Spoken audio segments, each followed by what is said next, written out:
Hello, this is Dr. Paul Cottrell, and I'm doing this recording on April 11th. We're going to go over some of the supplements that I have and how to improve your health, including your brain function.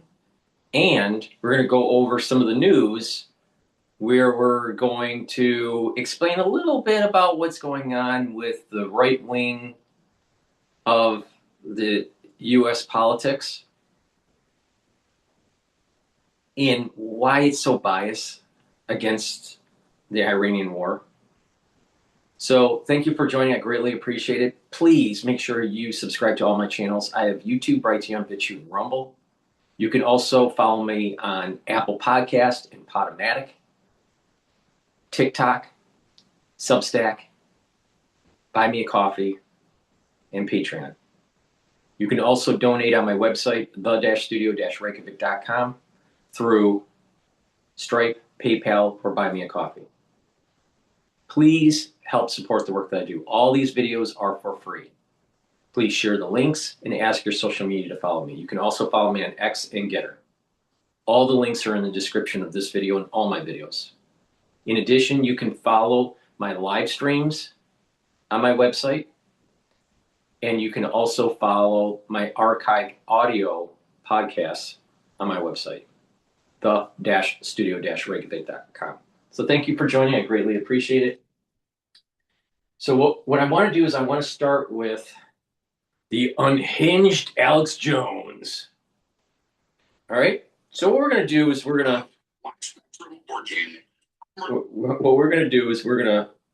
to play a feed that I saw on X. All right. This is Alex Jones talking about Trump going after him. All right. But here, the thing is that Alex Jones, Candace Owens, Megyn Kelly, Tucker Carlson, they were all America First pacifists. Don't go into a war ever. Well, where would they be during World War II? They seem a whole lot like Chamberlain. All right? So perhaps maybe Alex Jones, Megyn Kelly, Tucker Carlson, they're all wrong. Maybe, just maybe. All right, let's listen to the unhinged Alex Jones. For Trump getting back on track. Only way to do is go after him viciously. You've already shed all over me. And if you try to rub it in, I just at that point, I don't care anymore. So if you think I've been coming after you, if you think that I'm trying to get clicks by attacking you so the Democrats that don't buy anything from me and don't like me want to put me in jail, if you think I've been on your ass, say one more thing. He is trying to get eyeballs to his channel. It's not so much the Democrats doing it to watch his work. And some of them are because, you know, he's just crazy and everyone wants to watch a crazy person. But the thing is that his base, that is America First pacifists, will buy into his rhetoric and he's going to monetize that somehow, either through clicks, advertisements, or even selling his supplements. All right? Now, the thing is, Alex Jones is younger than Dr. Paul Cottrell. Younger.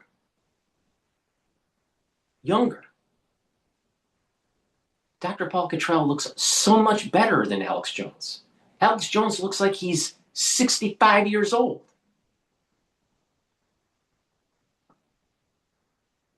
So, is his supplements working? For him? Doesn't look like it. Oh, he lifts weights. Guess what? His BMI is too high. He doesn't look healthy. He looks like he has a problem with his cardiovascular health. He definitely has a problem with his weight. And at times it looks like he has encephalopathy, mad cow disease. So who do you really want to trust? You want to trust Alex Jones saying that don't go into Iran because this is for the Israelis only? I mean, come on, don't be so stupid. You forget the coal? The bombing of the coal? Would you forget the bombing of Beirut? You forget the Iran hostage crisis? Did you forget, Alex? Well, I guess if you have mad cow disease, you would forget.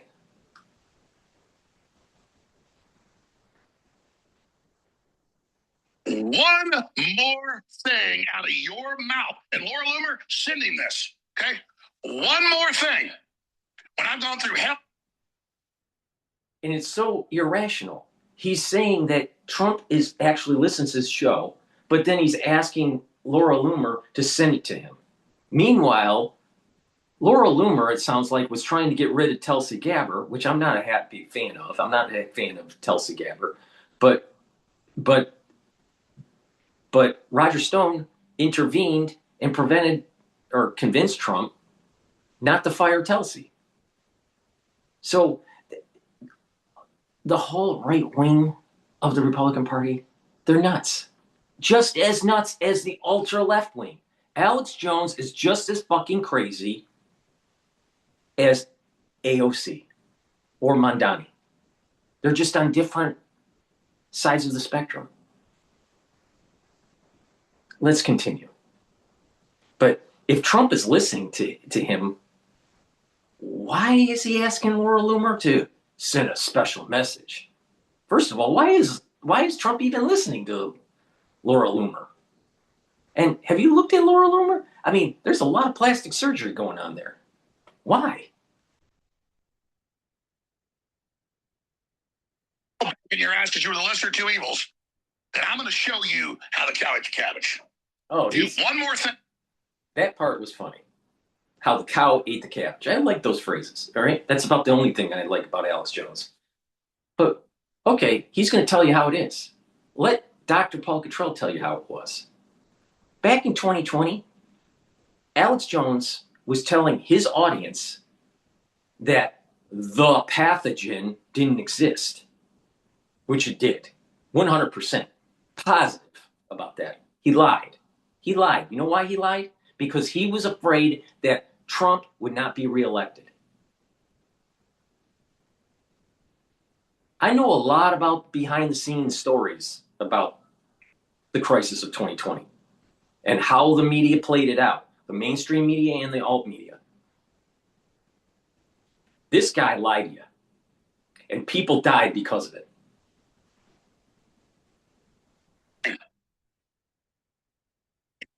Missing my See? dead. You shit all over me. See? He thinks that he is the one that elevated Trump to stardom. You know the reality, Alex? You know the reality? Trump was blessed without you. He didn't need you.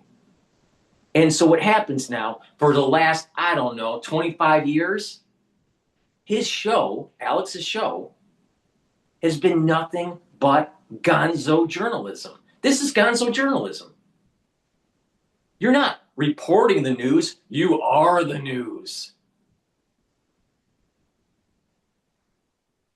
Alex Jones is gonzo.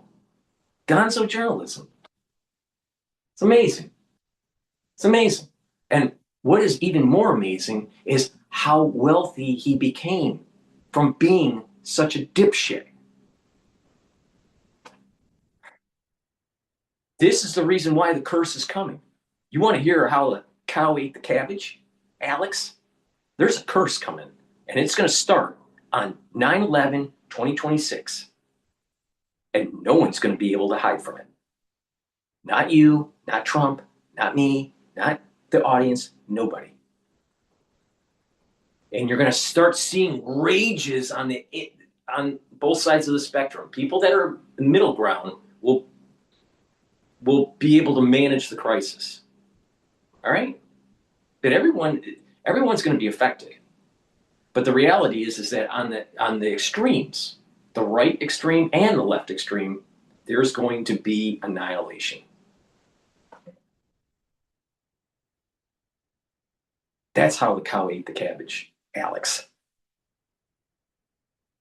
And rub it in. I'm not looking for a fight, but if you want one, you came to the right place. Yeah. He's a tough guy. So yeah, I'm a rattlesnake. Alex Jones is a tough guy. Alex Jones is a tough guy with the BMI of 25. Alex Jones is a tough guy with high blood pressure. Alex Jones is a tough guy telling you how to slow down your aging process, yet he looks like he's 65 years old. Alex Jones is a tough guy. The tough guy. Alex Jones, the tough guy from Texas. And how important his family was in the United States. Dude, Alex, there are people, including myself, that have a pedigree that starts with the founding of this country. Alex, shut the fuck up.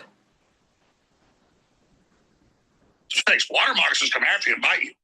Cobras come after you. I'm like, rattlesnakes trying to get away. I'm like, hey, leave me alone. Hey, please don't step on me. God, that really hurts. Please stop. Your daddy's over here. Let me step on your mommy. Let me step on your kids. And I'm just like, all right. I'm like Darth Vader looking at Emperor Palpatine, looking like Skywalker. I'm like, all right. I'm going to politically throw you down the reactor shaft in 2 seconds. Really? And just, hey, does Alex Jones bluff? No, I don't. Alex Jones is gonzo journalism. Alex Jones is a more entertaining version of Howard Stern. Howard Stern is a little bit more, uncouth and, misogynist. But Alex Jones, Howard Stern is, uncouth and misogynist. Alex Jones is just, it's bluster. It's bluster. And the reason why he has been able to stay relevant within certain generations is because he brings on people of that younger generation. Paul Joseph Watson, younger generation. And so Alex was able to accrete Gen Y and millennials because of Paul Joseph Watson. Alex Jones is Gen X.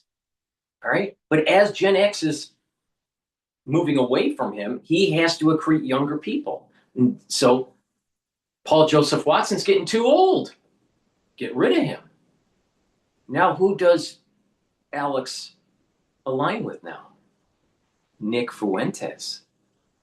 Millennials. That's the game plan of Alex Jones, to stay relevant. Now, let's think about this for a second. So millennials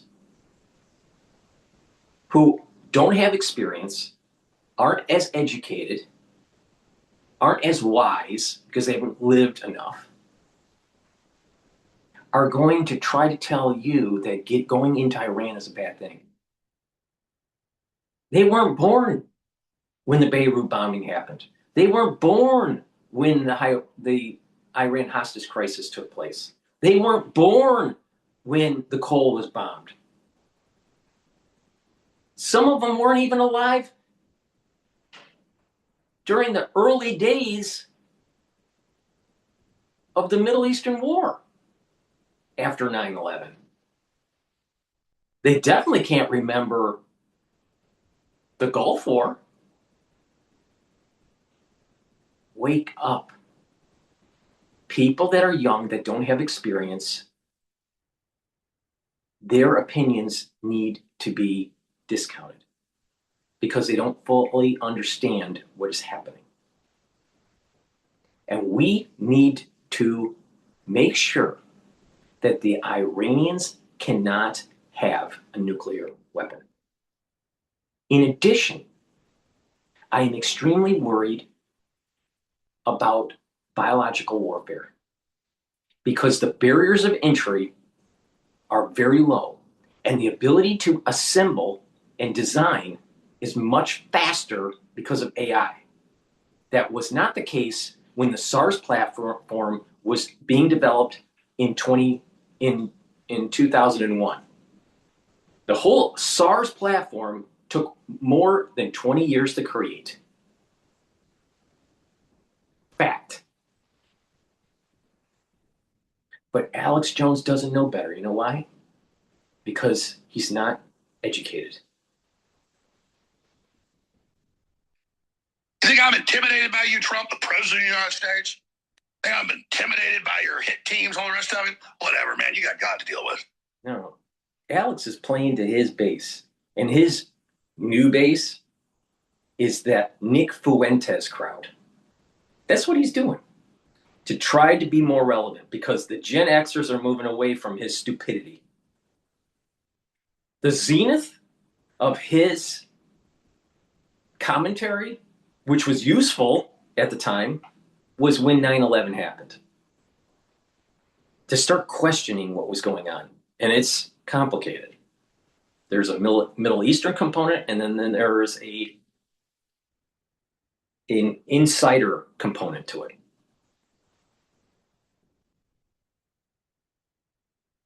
But after that, he's been nothing but bluster. And if you think I'm wrong, just step back and just like watch what he's doing. Every time that he needs to accrete some views, every time he needs to accrete and become relevant, he aligns with the youth, the right-wing youth, Nick Fuentes. So, same thing's happening with Tucker. Tucker, look at Tucker. Bow tie Tucker. Hey, bow ties are cool, especially if you know how to tie them. A lot of guys don't know how to tie a bow tie. I do. I know how to tie a bow tie. But the thing is that bow tie Tucker getting on CNN as a blue blood conservative. Fast forward to 2026, and now he's Duck Dynasty. What the hell happened there? Because Tucker's fake.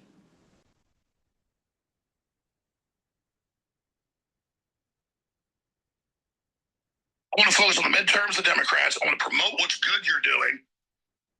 And I want to be left alone.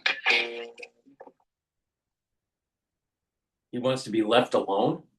What about how he built up a gigantic following saying shit that doesn't even pass the smell test?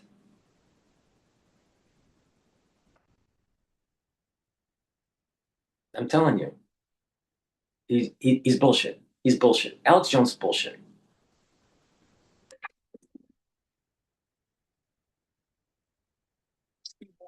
Today, you'll be tuned into my show with Trump viciously attacking me yesterday with a bunch of baseless garbage.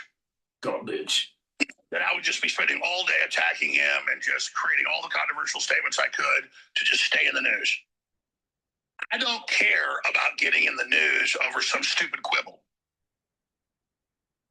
Again, I have opened up my Google news alerts when your name's mentioned, and there's been 36,000 articles in one day about me. Remember all that? Gonzo journalism. 30,000 publications. So when it get Gonzo journalism, it's always about him. It's always about him. It's like Alex Jones is like bigger than life. Hey, this guy's a fucking dipshit. It'll say, 25,000, just one AP article will be that. It's like every day, 10,000, 20,000, 18,000. Some days, 36,000.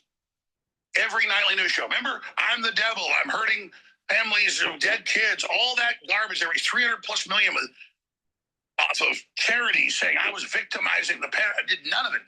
No one pissed on their graves. No one came to their houses. No one did anything. It was just all made up. But they would say, he's the Sandy Hook guy peeing on graves. Trump runs him. It was to get Trump. So he comes out, as Mark Levin's already done. That's why I think Mark Levin wrote it. It's word for what Mark's said in the last few months. This guy was terrorized the families of dead kids in Sandy Hook. He deserves to be off the air. He's a bankrupt deadbeat. I don't think that he should have been off the air because of the freedom of speech. We have a constitutional republic that's strong foundation off the Enlightenment. So no, I don't think that he should have been taken off the air, but he should have been held accountable for his promotion of Sandy Hook and what happened. The thing is that Alex Jones made a lot of money doing what he said. He made a lot of money doing it. Because there is this crowd out there that is so uneducated, so, conspiratorial. But when something really happens in your life, you can't react. People failed in 2020. Failed. Absolutely miserably failed. They didn't rise up and tell their government to stop doing this crap. No. They hid. They capitulated.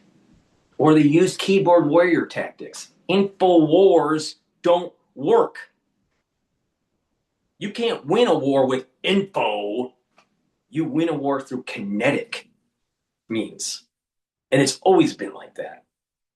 Now, information intelligence can actually help the kinetic war.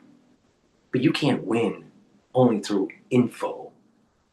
Alex, don't be stupid.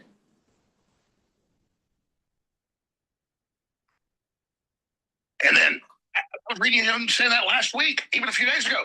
I read this thing. It's Mark Levin, who's the main writer for Sean Hannity, and he writes a bunch of stuff for Trump. He's basically a speechwriter. He's on a terrorism task force for Trump.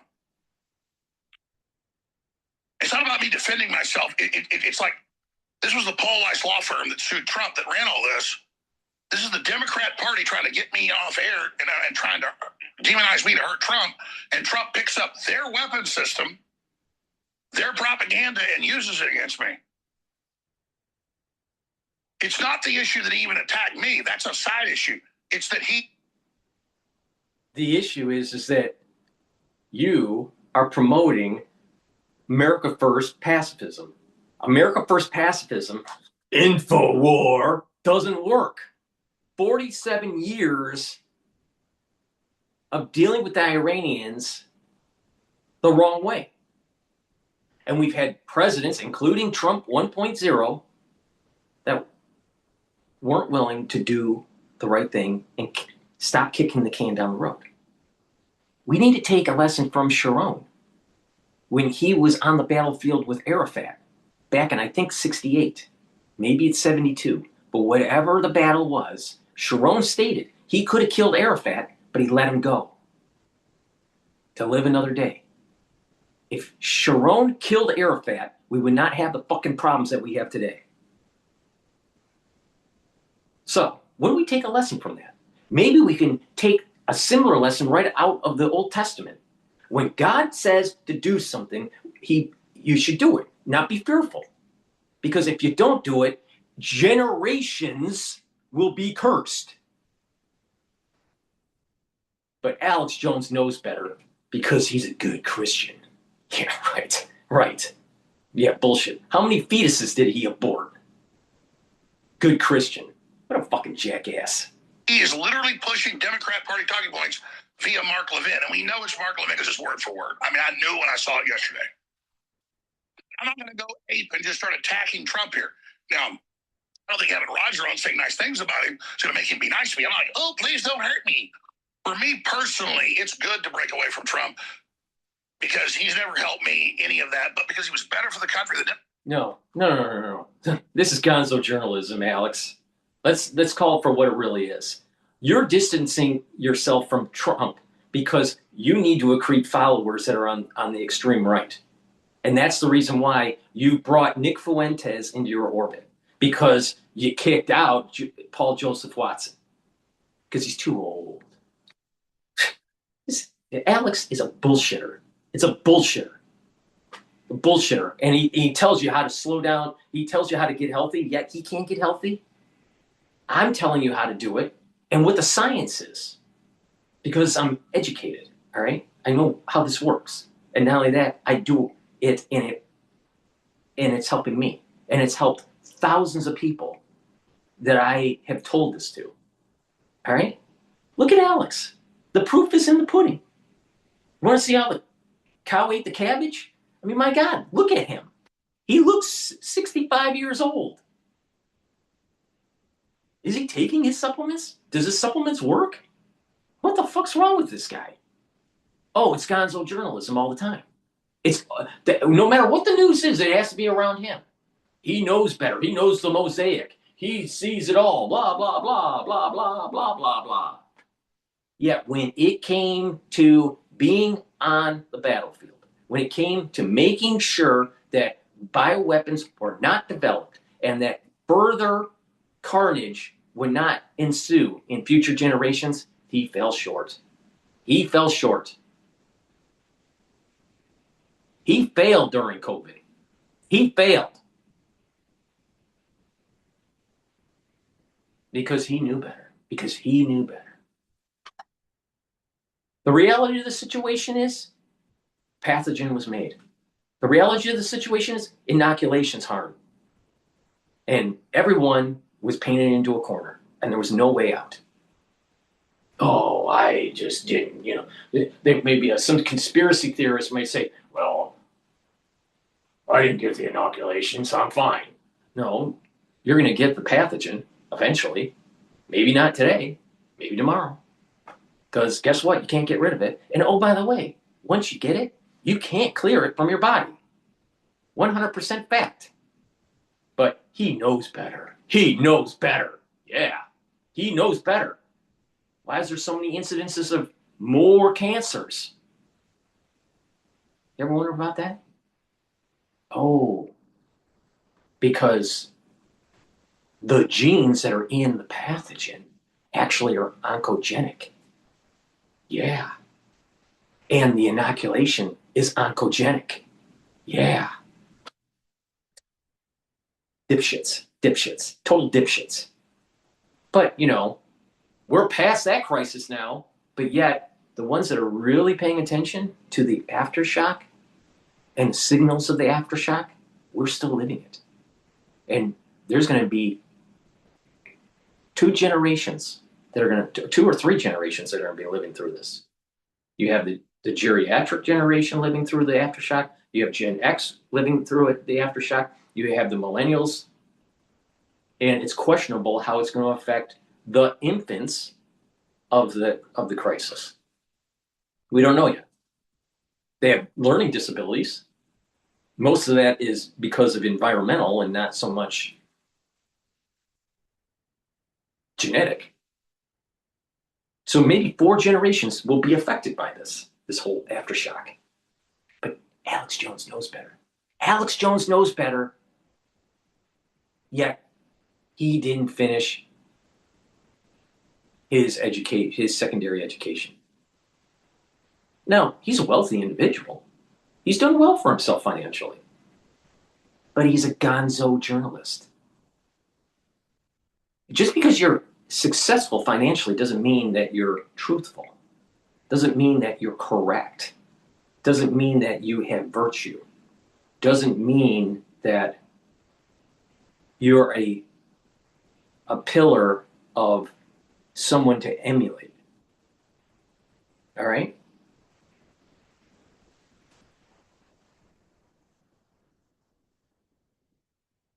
I'm just tired of gonzo journalism. He is the epitome of it. Then the next one is Stu Peters. He's the next Alex Jones. At least Stu is fit. Alex is just a slob. Democrats, I just took it.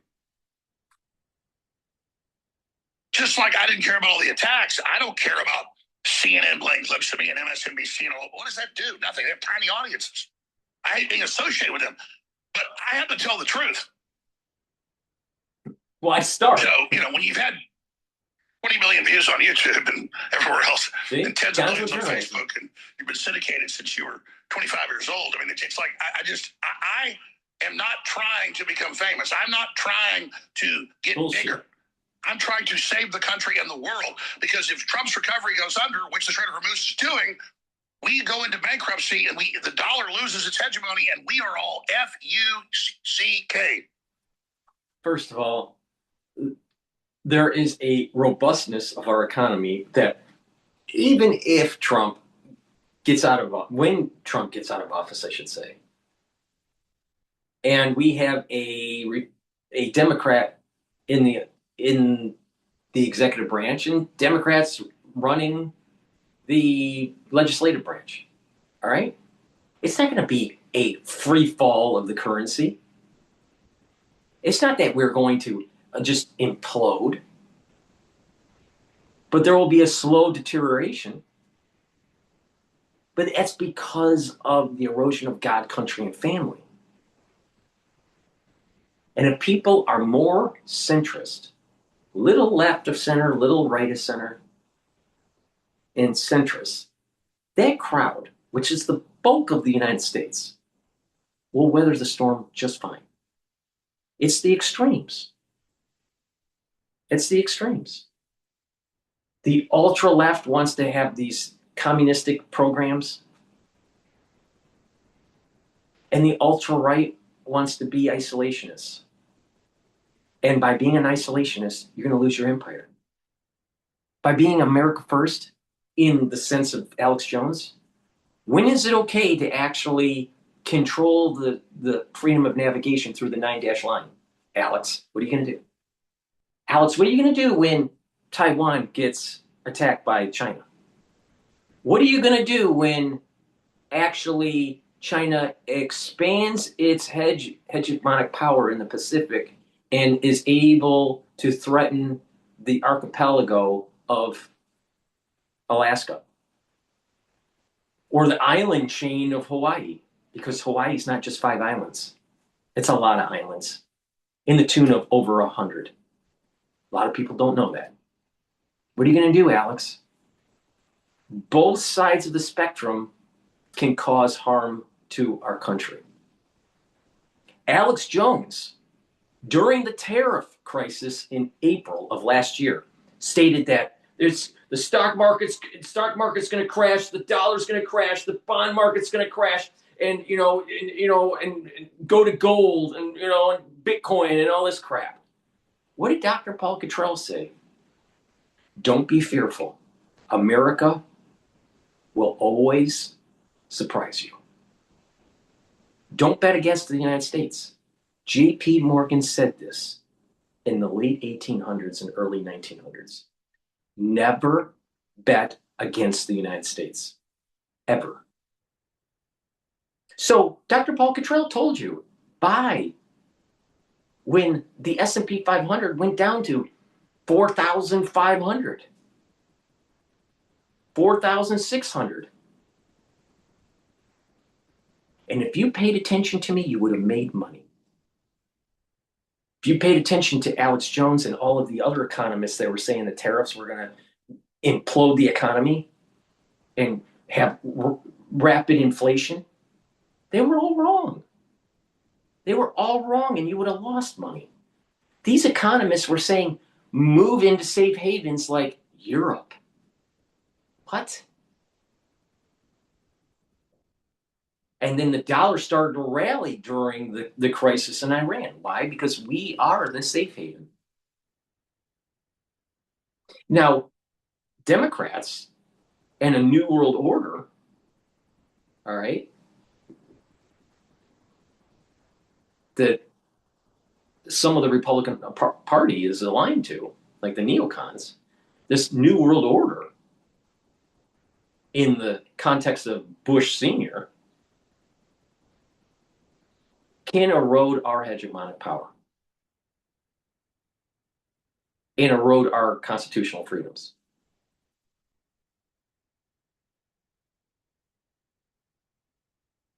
But the system is more robust than you think. It's more anti-fragile than what Alex is saying. So if you believe Alex, then you wouldn't have made money in the market during the tariff crisis. If you listen to Dr. Paul Cottrell, you would have made money. And now people would say, well, the dollar is weakening. It's going back to its 10-year average because it was elevated because it was a safe haven during COVID. But people have goldfish memories and can't look at a chart that's 10 years back or 15 years back and look at an average. Or understand that there were some moments in time where they were idiosyncratic.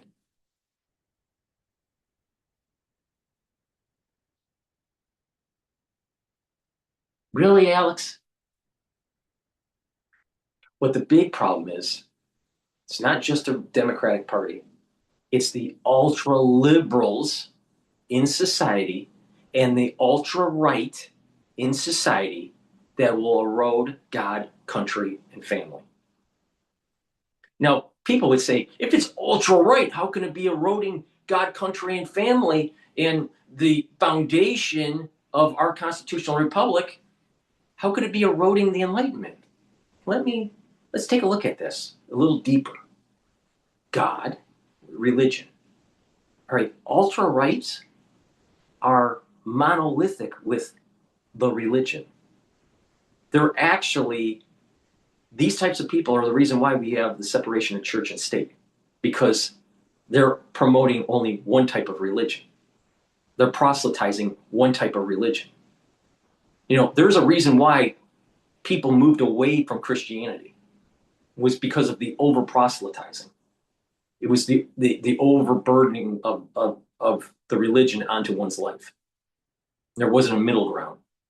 And what happened because of the over proselytizing, there was a equal reaction that moved towards atheism or being agnostic. So the Charlie Kirks out there, the ultra rights, they're proselytizing. They're not about the God component of the pillar. It's their God component of the pillar. And that is not what our Constitution is based on. So just with the God pillar, you can see that the ultra right and the ultra left are both wrong. The ultra left don't want to have any religion. The ultra right wants you to have their religion. That is not what our constitutional republic is based on. Let's look at the second pillar, Alex. Country. The ultra liberals want to have no borders and a one world order and, lose our sovereignty. I think that's been well established, especially during the Biden administration. Let's look at the ultra right. Just because you wave the American flag doesn't mean that you're for country. Actually, it's disrespectful to wear a pin of the American flag on the lapel. That was a post 9/11 thing. Very Nazi-ish, if you noticed. You're not supposed to be wearing the flag on a non-uniform outfit. It's disrespectful, actually. But we have, in some weird way, think that it's okay. You're not supposed to have the flag on you unless it's a uniform.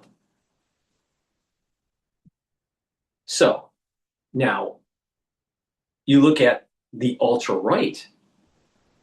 How could you be for country where you have existential threats emerging and you're not willing to fight them? How can you be America first pacifist and be for country? Sometimes you need to be pragmatic. Sometimes you need to balance domestic and international policy and not be an absolutist, like pushing a one type religion. See the absolutism here? This is the problem with the ultra right. And now let's take a look at family. Now, the ultra left, they want their abortions. They kill more than 65 million babies. Alex Jones is one of them. Alex Jones has aborted babies. He's knocked up people. And he's going to tell you he's a Christian. Really? He's a bullshit artist. Now, let's think about this for a second here. You got the ultra left that want to continue on killing fetuses because 65 million isn't enough since 1972. They want to have gender dysphoria. They think that having, a single female mother is fine, while Dr. Thomas Sowell is saying the problem with the black community is this whole single mother issue because of welfare. And to have that as an acceptance within society. Well, that's the ultra left. All right. Now let's take a look at the ultra right with family. All right. They are wanting to promote family creation. Many of them want the trad wife, the traditional wife. Okay, so that seems like they want to get rid of abortion. All right, that seems like it's fitting in line with the pillar of family. But multiculturalism, they don't want. They want purity, blood purity. Well, that sounds a hell of a lot like Nazism. That sounds like a hell of a lot like fascism. Now, the ultra left went too far with the multiculturalism, where anything goes, because they, the ultra left, aligned with a postmodern ethic, while the ultra right seems to be the antithesis of it, the absolute antithesis of it, where it's about purity, blood purity. And this is where you get the anti-Islamic, anti-Jewish,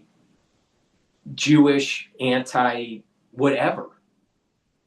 And it wasn't too long ago in the 1800s, Americans hated Irish. Why? Because they were Catholic. Because most of America was Protestants. So this is the problem with the ultra-right. So are they really about family? Or are they about some sort of blood purity, which is a problem? Because we're a country that there's an amalgamation. You don't want too much of an overflow of immigrants because they're supposed to inculcate their way of life into what we would call being an American. But the ultra right, they don't believe that. They want all immigrants to get kicked out. Listen to Nick Fuentes. He's saying that all people that aren't WASP are a problem. So ultra right and ultra left, based on my assessment, it has eroded God, country, and family.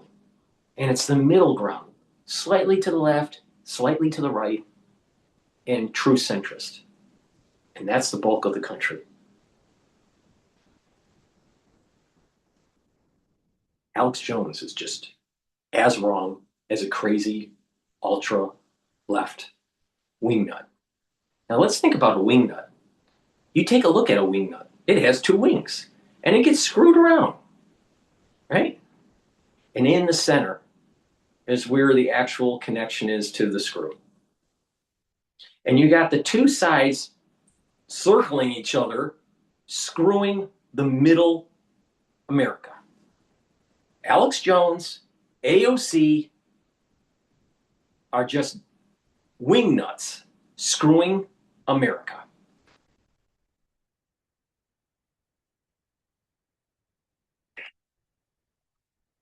And seriously, understanding the dangerous history we're part of right now, the dangerous time we're in.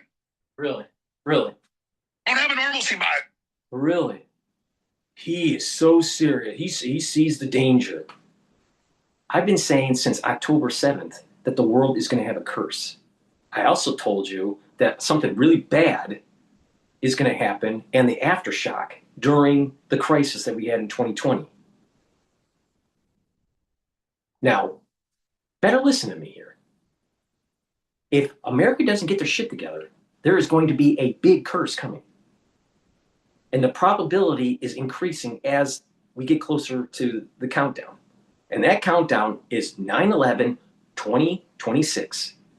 And it's not coincidental from a metaphysical point of view because of the fib sequence of history. It's not coincidental that George Bush Sr. stated the New World Order on 9/11 in the UN.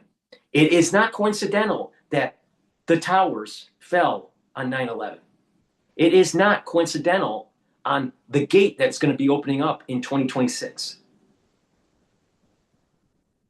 And if you want to go far back enough, there are religious scholars that can move the date of when the creation of the quote the world happened based on creationism, all right, which I don't believe. I don't believe in creationism. I'm an evolutionist, all right? But there is a wisdom to be had here with the creation story. There's some wisdom to extract from it. 9/11 was the start of the world. So the whole fib sequence started of human history on 9/11, based on creationism. All of it, all of it. The centuries, that each generation in the spiral gets wider and wider and wider. But every time it gets to that point of repeat and it locks into 9/11, there's some sort of flow that's direct flow from the origin or the genesis of creation. Now, I'm still an evolutionist, but there's something to be learned about human history and what has been written down in these ancient texts. But Alex Jones, he knows better. He knows better. He knows so much that he doesn't even need to read the Zohar. He knows so much because he's a Christian nationalist. He knows so much. But yet, this has been written down, what we are living in for 2,000 years or more. 2,000 years or more. And there's elements of it in Revelations. But Revelations is not something new. Revelations is a newer text on something older. It's about this. We're all in grave danger.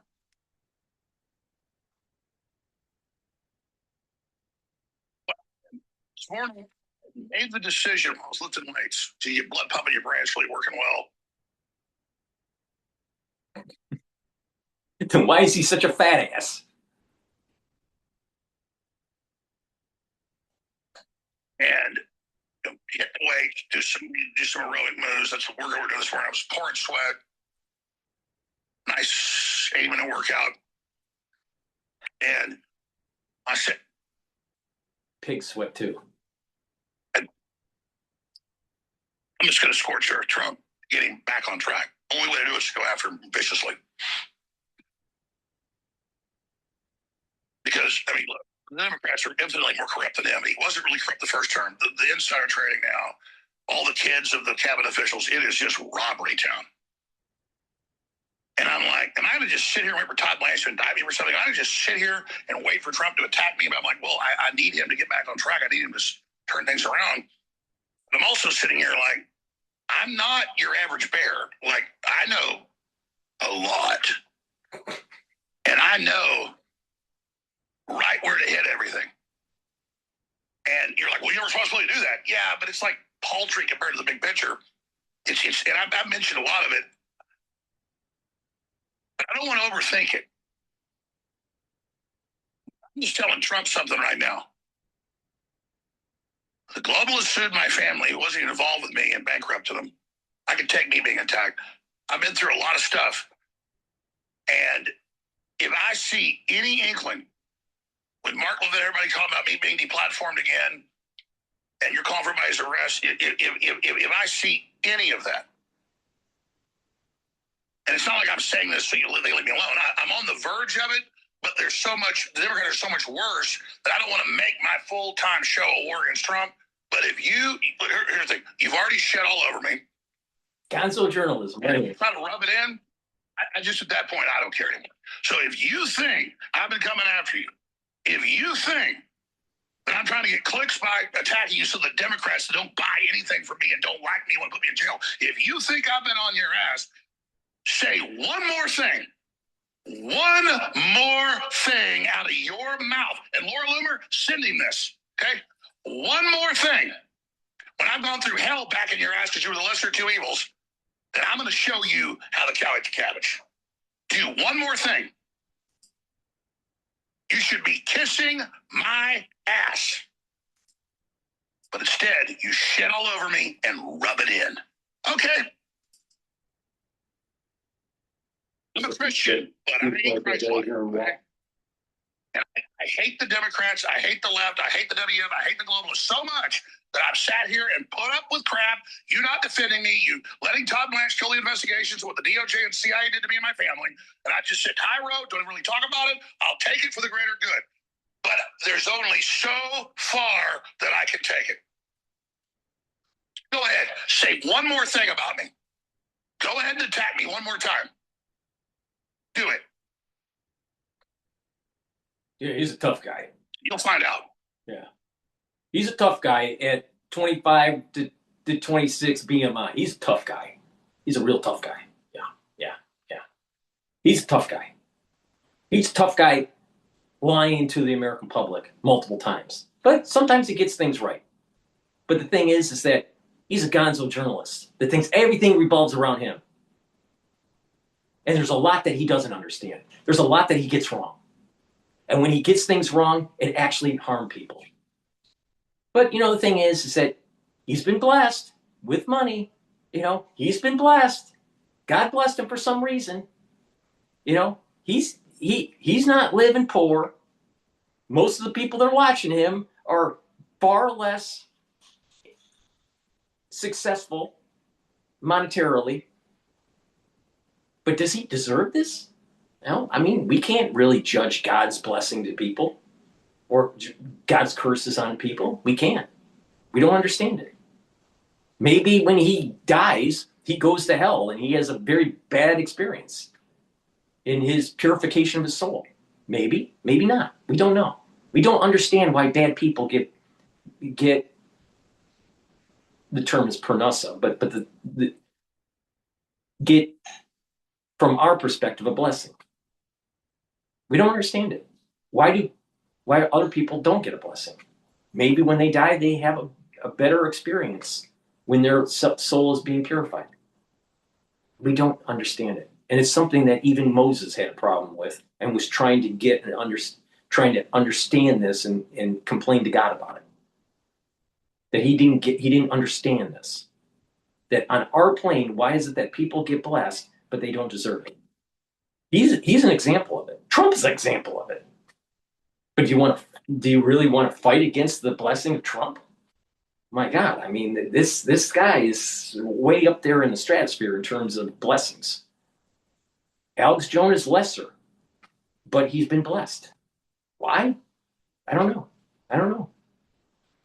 Don't get it. Don't understand it. But I do know this. He's a gonzo journalist. Because I know where to hit you. Yeah, see. He knows. See, everything is about him. Everything. See, this is a classic. I want a picture of Mar-a-Lago, your tuxedos, a bunch of parents posing. I'm not looking for government contracts. I've never asked for anything. Ed Martin contacted me and said, incredible evidence of the government attacking you. They had all the proof. The DOJ funding the lawsuits, ringing it all, and he's a great guy. And then Todd Blanche kills it and then calls me a kook and says I don't deserve to have my rights defended. I'm in civil rights lawsuits. That's fine. I didn't blame Trump. I just said, okay, I'll take it. Gonzo journalism. I will not take any more of your crap. I've taken your betrayals, your narcissism, the open kleptocratic insider trading that is just wholesale in your administration. I've mentioned it, but said, yeah, it's just par for the course now. But I'm not looking for a fight, but if you want one, you came to the right place. So I'm like a rattlesnake. We're not really much snakes. What? All right, that's enough of Alex Jones. I can't take him anymore. Please go to my store, the-studio-reykjavik.com, and get the clarity factor so you don't turn into an Alex Jones, an ultra-right wingnut. And you don't want to turn into an ultra-left wingnut like AOC. Clarity factor is a very powerful neurostack. This will help you to focus, get rid of that brain fog, and over time you're going to improve your neuroplasticity and your dendritic connections. You're going to have more cognition. You're going to think faster. You're going to have better memory. And when you're reducing stress, when you're working out, when you're applying a holistic approach with this, you're improving your brain function. And brain function is super important. A lot of people don't realize. I'm sure Alex Jones doesn't realize.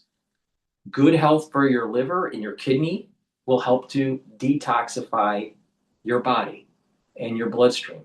And when you're doing that, you're actually improving brain function. When your liver and your kidneys don't work properly, especially through the aftershock of 2020, because people are having problems with their liver and their kidneys and not filtering their blood properly or not detoxifying their body properly or not producing the proper metabolism, you actually are causing inflammation in your body that will lead to a leaky blood-brain barrier and lead to inflammation in the brain and cause amyloid plaque. Do you want that? No. So it's really important to take the proper supplements and bring down that inflammation so you have better brain function. Go to my store and get the Clarity Factor. Magnesium and zinc helps with brain function so you don't turn into an Alex Jones. You take this supplement and you will not turn into an Alex Jones. Magnesium and zinc also boosts up your immune system so you're not sickly like Alex Jones. All right? And magnesium and zinc will help to improve the efficacy of vitamin D3. Vitamin C and magnesium will help with your skin so you don't look like an Alex Jones. Vitamin C and magnesium will help with your immune system so you're not sickly like Alex Jones. Vitamin C and magnesium will help with brain function so you don't think like Alex Jones. Omega-3 helps with your cardiovascular health. You don't want to have high blood pressure like Alex Jones. Just look at him. It looks like he's going to have a stroke every time he has a show. Omega-3 will bring down systemic inflammation and help to control your lipid profile. So you're reducing plaque. And when you have a better cardiovascular health, you have better brain function. Why? Dr. Paul Cottrell, why? Why is it that when having better cardiovascular health, that you have better brain function? Because you have better blood flow to your brain. And you'll have the nutrients to maintain that positive neuroplasticity. Keep those connections, and therefore your memory and your cognition are maintained and improved. There is a direct correlation between poor cardiovascular health and poor brain function. Please go to my store and get the omega-3. And don't be an Alex Jones. And Myotrol. If you're 40 years of age or older, male or female, you have a hard time building muscle and maintaining muscle. Why? Because of methylation of your genes. Taking Myotrol, because it has the polyphenols, flavonoids, and lignans, it will help with the gene expression to build muscle and maintain muscle, to reduce atrophy. And when you do that, you'll have more musculature. You do some resistance training, you'll have more musculature, and you will improve your posture. You'll be more energetic. There's a correlation between leg musculature and longevity. But also, by building muscle, you are producing more myokines. And myokines have been found to actually be neuroprotective. That means your brain function improves when you actually have more muscle and not so much fat. And by having those myokines and the BDNF, the brain-derived neural factor, you're protecting your neurons. And you're protecting those neural connections. Super important. Myotrol. Don't be an Alex Jones.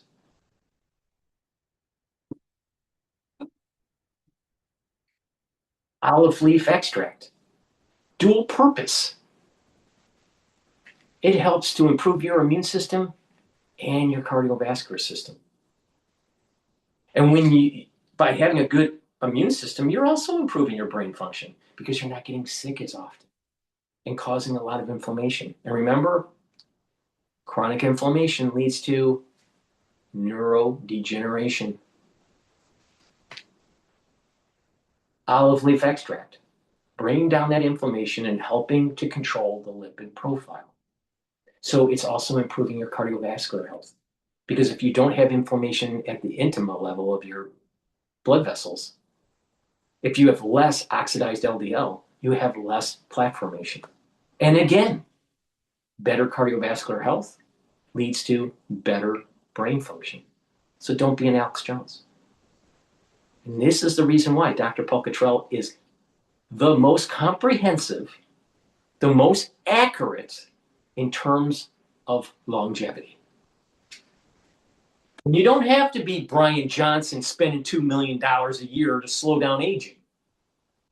All you got to do is just follow my protocol and the holistic approach. So you're not on pharmacopoeia and having all the side effects of pharmacopoeia. Take my advice or don't take my advice. But don't be surprised something bad happens to you if you don't take the advice. Please go to my store, the-studio-reykjavik.com. Use discount 5, you get $5 off any order. And don't be an Alex Jones. Go to my store, the-studio-reykjavik.com, and realize that info wars don't work. Kinetic wars do. And it has always been that way throughout all of human history. All right, let's play the National Review and their critique of another right-wing wingnut. I think it's about Tucker Carlson.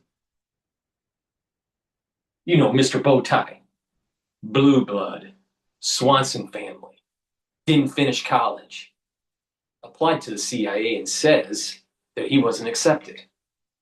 Ends up on CNN. He's a conservative, knows it all, and now he's Duck Dynasty.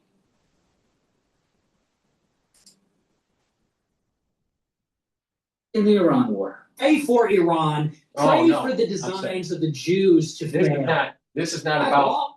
I thought this was going to be about Tucker. This is dealing with Nick Fuentes. Could do. Iran is fighting for the whole world right now. I'm sorry, National Review, and whoa, that's strong stuff, right? I'm not even sure Jane Fonda prayed for the North Vietnamese during the Vietnam War. So what Fuentes is saying there is symptomatic of how the so-called woke right, for lack of a better phrase, has a very dark view of its own country. Now, why is that? Because most of these people portray themselves as super nationalists, and usually nationalists are very into their own country rather than thinking it's a twisted and dark place, such that you might actually be rooting for the enemy in a no kidding shooting war. So let's go through the reasons. I think we are seeing this phenomenon because it's very important to understand, and this is obviously driving a fierce ideological war within the right. I think first factor is the isolationist right overlap of a lot of these people thought they controlled Donald Trump. So they thought Trump was an isolationist. Now think about what he's saying isolated. from the National Review, which was founded by William F. Buckley.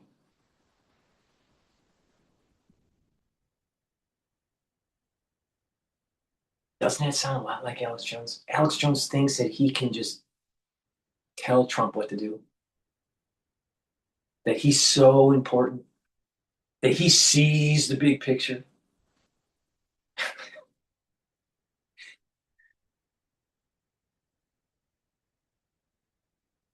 And it was never true. He was never an isolationist. And then also in the second term, he's actually been hyperactive in terms of foreign policy. So this led to extreme disappointment, which led, on the one hand, to a massive reevaluation of Donald Trump. Now, yes, Donald Trump made wild threats in the run-up to the ceasefire with Iran. Are we really shocked by that? Do we not remember fire and fury with North Korea in the first term? And he also dropped an F-bomb in a Truth Social post on Easter morning. Bad. Shouldn't have done it. But also, we're shocked. We think he's usually very polite in all his communications and observes all the norms. No, no. And in fact, members of the woke right, like Tucker Carlson, they celebrated this stuff or looked past it or said it had benefits to Trump. And anyone noticing this aspect of his character who might have downsides, that they were quislings and weaklings and just didn't get Donald Trump, or they're opposed to his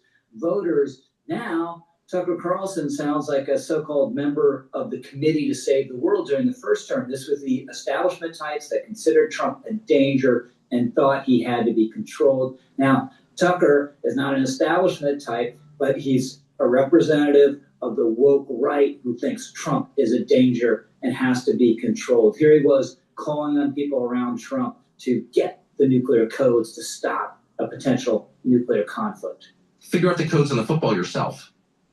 Because everything hangs in the balance right now. This is not hysteria. This is 100% real. Now, there's another way to deal with the disappointment with Trump, not mutually exclusive with the one we just talked about, which is to believe that he's being controlled by shadowy forces that happen to be Jews. The isolationist right has had a major focus on this big New York Times report on Trump's decision to go to war with Iran. So they focus on various details of the story. Bibi Netanyahu comes for a very quiet meeting with Donald Trump in the run-up to the war. They're sitting in the Situation Room, and Trump is not at the head of the table the way the President of the United States is in that room or any other room. They sit across from each other as though they're equals around that table. Netanyahu provides a very optimistic case of what might happen if the U.S. and Israel launch a war.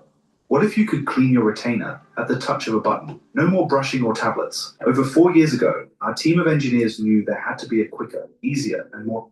If the U.S. and Israel launch a war, especially with regard to possible regime change. And then, a little less focus on this, but the story describes how Trump's aides, a lot of them, they don't believe the optimistic take on regime change, but they don't forcefully push back against Trump, who's obviously inclined to launch a military operation against Iran. So what's the big takeaway from this? Who decides what foreign leaders Trump is going to meet with?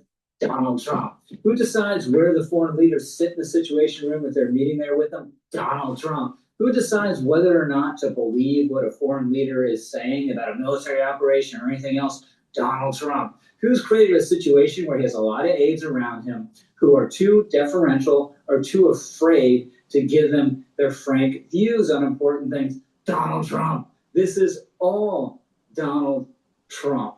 But the woke right wants to deflect from that because it's uncomfortable for them, some of them still, to be too critical of Donald Trump. And then also, more deeply, they are conspiracy theorists. Now, conspiracies obviously sometimes are real. Going back in history, there was a conspiracy to assassinate Abraham Lincoln. There was a conspiracy to assassinate Archduke Ferdinand. More recently, there was a conspiracy to cover up the origins of COVID at that Wuhan lab in China. There's a conspiracy to cover up Joe Biden's true mental and physical state. All that is true.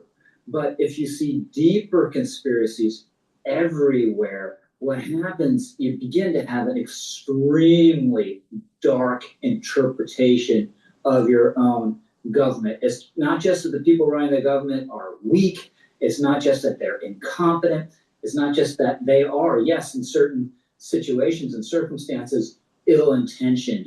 No, it's that they're evil. This is why it's such a key part of the worldview of a Tucker Carlson or a Candace Owens. Oh, that's why that the United States government killed JFK, assassinated a president of the United States, and have been lying about it ever since. And Tucker Carlson sees these kind of conspiracies everywhere, right? The USS Liberty, that spy ship that was accidentally and tragically shot up by Israeli forces during the Six-Day War. It was a deliberate attack by Israel, and the U.S. government was in on it and knew about it and is still covering it chemtrails. The government is using commercial aviation to spread these chemicals in the atmosphere for dastardly reasons. The government might be covering up the real killer of Charlie Kirk. Obviously, this is a cracked lunatic obsession of Candace Owens. But once you're believing these kind of things,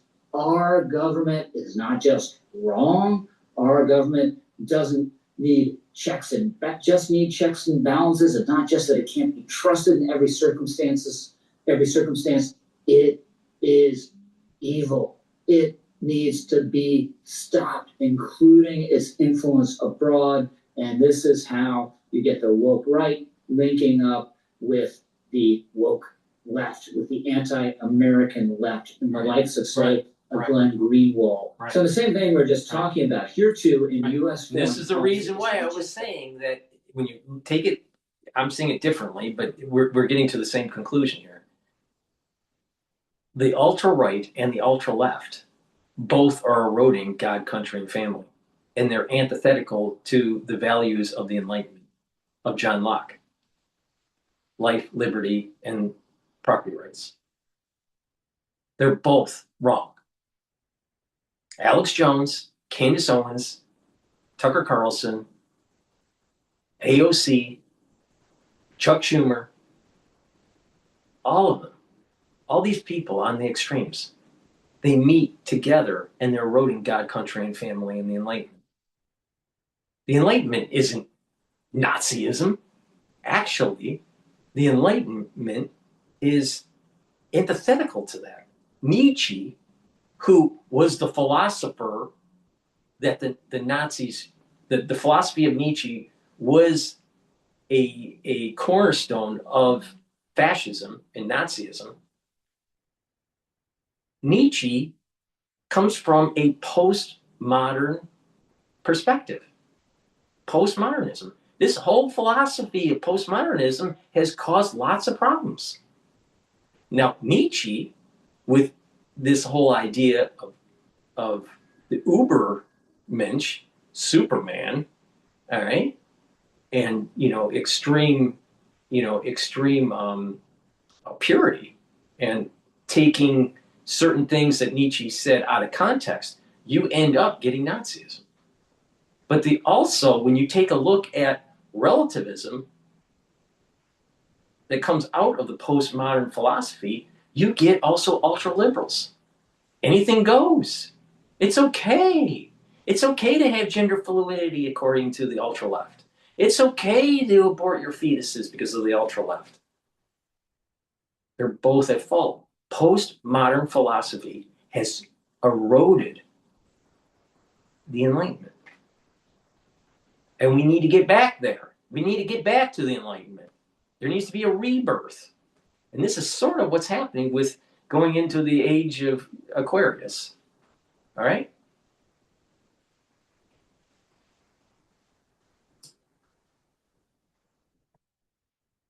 We're overly ambitious, that we're overly idealistic, that we can be naive, that we can overestimate what we can actually achieve in the world, and it sometimes backfires and we should be more modest. All those are totally legitimate points, and to some extent, I would agree with them. No, it's that the United States is an overweening imperialistic power that exercises a malign influence in the world. This is the classic new left critique of American power that's also migrated into elements of the new right. The U.S. needs to be stopped abroad. U.S. power needs to be taken down a notch. And I think this is what is behind Carlson's somewhat wishful interpretation that the U.S. predominance around the world is over, and we now live in a multipolar world. And by the way, American Protestant Christianity has also been destroyed. And so you're watching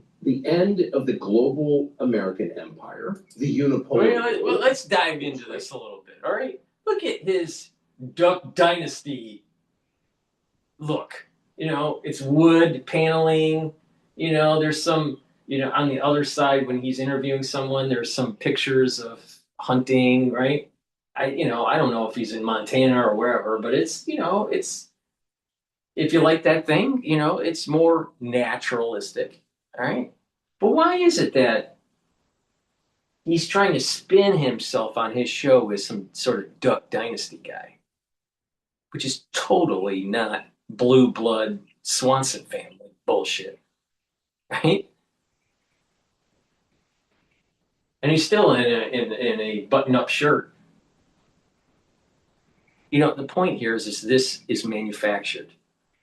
This is what he's doing is manufactured, right? It's critiqued. It's tailor made for you for consumption. It's not. It's not like raw, telling you how he think it is, right? It's highly produced. All right. Okay. So with that said, let's go to some of the details of what he's saying. All right. We'll dive into some of the details. Let's replay it. And so you're watching the end of the global American empire, the unipolar world. That was great, by the way, well, it lasted. But it's over. And you're watching the... Well, wait a minute here. The end of the American empire. Now, we could lose our empire if we retreat. If we don't actually fight against our enemies that are saying they want to exterminate us because we're the evil Satan, the great Satan. Because they will become an existential threat to us later if we don't handle the problem. Now, it is true that at some point, when you have, there's two metrics of a falling empire. When you're in interest to service your bond debt is higher than what you spend in military, you have a declining empire. This is research based on Neil Ferguson. Also, another metric is that at some point, the overall debt of the nation reaches to such a level relative to GDP that you have a declining empire. The question is, are we at that point yet? I don't think so. But we could be approaching it. Other nations are, such as Germany, France, England, is definitely a declining empire, for sure, 100%. But there's this debt cliff. But when those nations start, because we don't live in a bubble, when those nations start to fall because of their debt cliff, there's going to be a need for a safe haven. And so this allows for us to stay buoyant. Right? So there's a feedback loop. Now, was this planned? Probably not. America's blessed. We don't know why. But you better not go against the blessing. It's like going against Trump, right? It doesn't make much sense if he's blessed. Right? So, it is true that when the fall of the Berlin Wall fell, that there was a hubris that took place. You could see it right after the Gulf War. There was a hubris during the conferences right after the war. And there was a positioning of the United States and NATO with its expansionism. And this set in motion Putin and some of the reasons why he's concerned about NATO expansionism. All right? Which is justified, because it did happen. But I still think that America still has a little bit more gas in the tank, all right, for our empire. But if you don't maintain the fringes of the empire, if you do not strengthen the core of the empire, its domestic policies, then you are a declining empire. So if you are America first, a pacifist, some sort of nationalist, all right, then you want the periphery to erode. And we'll have a declining empire there. I mean, at what point do you actually fight against the Chinese? And don't think that we're in the Middle East not because of China. We're more in the Middle East because of China than Israel. That's a fact. Why? Because we need to be able to control the oil flow to China if we go to war with China. So even the America First don't even see the big chess game that's being played. All right, let's continue with Tucker Duck Dynasty. And of whatever American Protestant Christianity, one of the greatest and most positive forces in the history of this world, whatever it became after the Second World War, which is something unrecognizable. So you add this all up, Donald Trump is dangerous. He's controlled by malign forces. The United States government itself has been controlled by malign forces going back decades and decades and decades now. And the United States is too powerful abroad. Well, you get all that. The WASP, this white Anglo, Saxon Protestant aspect to what Tucker's saying is true that it eroded, but it eroded because of the post-modernism philosophy that started to take hold after World War II. And also the baby boomers, the worst generation ever, has eroded some of those God, country, and family ideals that made the country great. So Tucker is slightly right with this, that this Protestant worth ethic has been eroded because of postmodernism, and that we have to get back to the Enlightenment and take lessons that there's a reason why people went to the postmodern philosophy. It was the over-proselytizing of the Christian faith, and not the realization that the God component to our Constitution, our religious component of the Constitution, because freedom, we have freedom of religion, but we also have freedom from religion, all right? The Protestants, and I would even put in that category the Catholics, were a little bit more absolutists. And that's not what our Constitution is, and that's not what the Enlightenment is. So people with over-proselytizing, no matter what the religion is, Judaism, Christianity, Islam, whatever it is, it will push a large group of people towards the opposite. And that's what happened during the baby boomers with postmodernism. So if we want to get to the core problem here, Tucker, Duck Dynasty, we have to get rid of postmodernism and get back to the Enlightenment. That's the issue. That's you don't get it through just the Protestant way, the Protestant ethic. That's only one part of the pillar. It's not the full pillar because it's a little bit more monolithic. There's also the country and the family part of the pillar. But the problem with the ultra-right is because it's their knee-jerk reaction of the ultra-left now. And so now they're going to the extreme. You have atheists, you have communists, you want people to take away your property rights. They want to be lazy. So the knee-jerk reaction is Christianity, full bore, trad wipe, and, be insular. But the thing is that even though Nietzsche was part of the postmodern philosophers, he falls under that umbrella. And there's many things that he wrote that led to Nazism.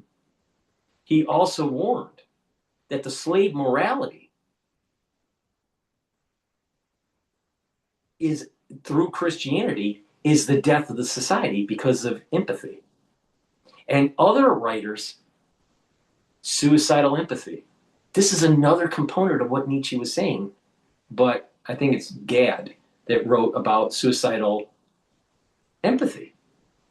Well, the society starts feeling bad about, expansionism or colonialism, and has to, be apologetic, and you've got to be more multicultural, right? These are all elements of Christianity where you turn the other cheek. You don't, you just wait until, some sort of Messiah comes down and saves you. No, you have to take responsibility. Realize your life is in your hands, and you hope that you get a blessing that things will turn out better. But you have to take the responsibility and move forward, not just sit there and wait and be apologetic. So Nietzsche warned that if you continue on this path where the society is too Christian, you will end up with a weakened society. All right? So there's slave morality and this empathy that led to porous borders. But it gets a little bit more complicated when you try to use philosophy to explain what's happening in modern text, because it doesn't map completely. No time period and no philosophy ends up completely describing what is happening with human psychology, human decision making at that period of time. It's a loose construct. But there is something to be learned from Nietzsche about this slave morality, and that it weakens the society. Yet, you have to have some sort of religiousness to be able to have stronger family, stronger affinity for country, and stronger affinity to God. But there is such a thing as taking it too far. And this is what Nietzsche is saying about the slave morality. And the church. Look at the perfect example of slave morality. Look at the Pope. Right? The Pope is, the head of the Catholic religion, right? But the thing is that you can see the slave morality. Just stop the war. Just stop the war. All wars are bad. That's what Nietzsche was warning about. That when you think in those terms, you are actually a slave to a system through empathy.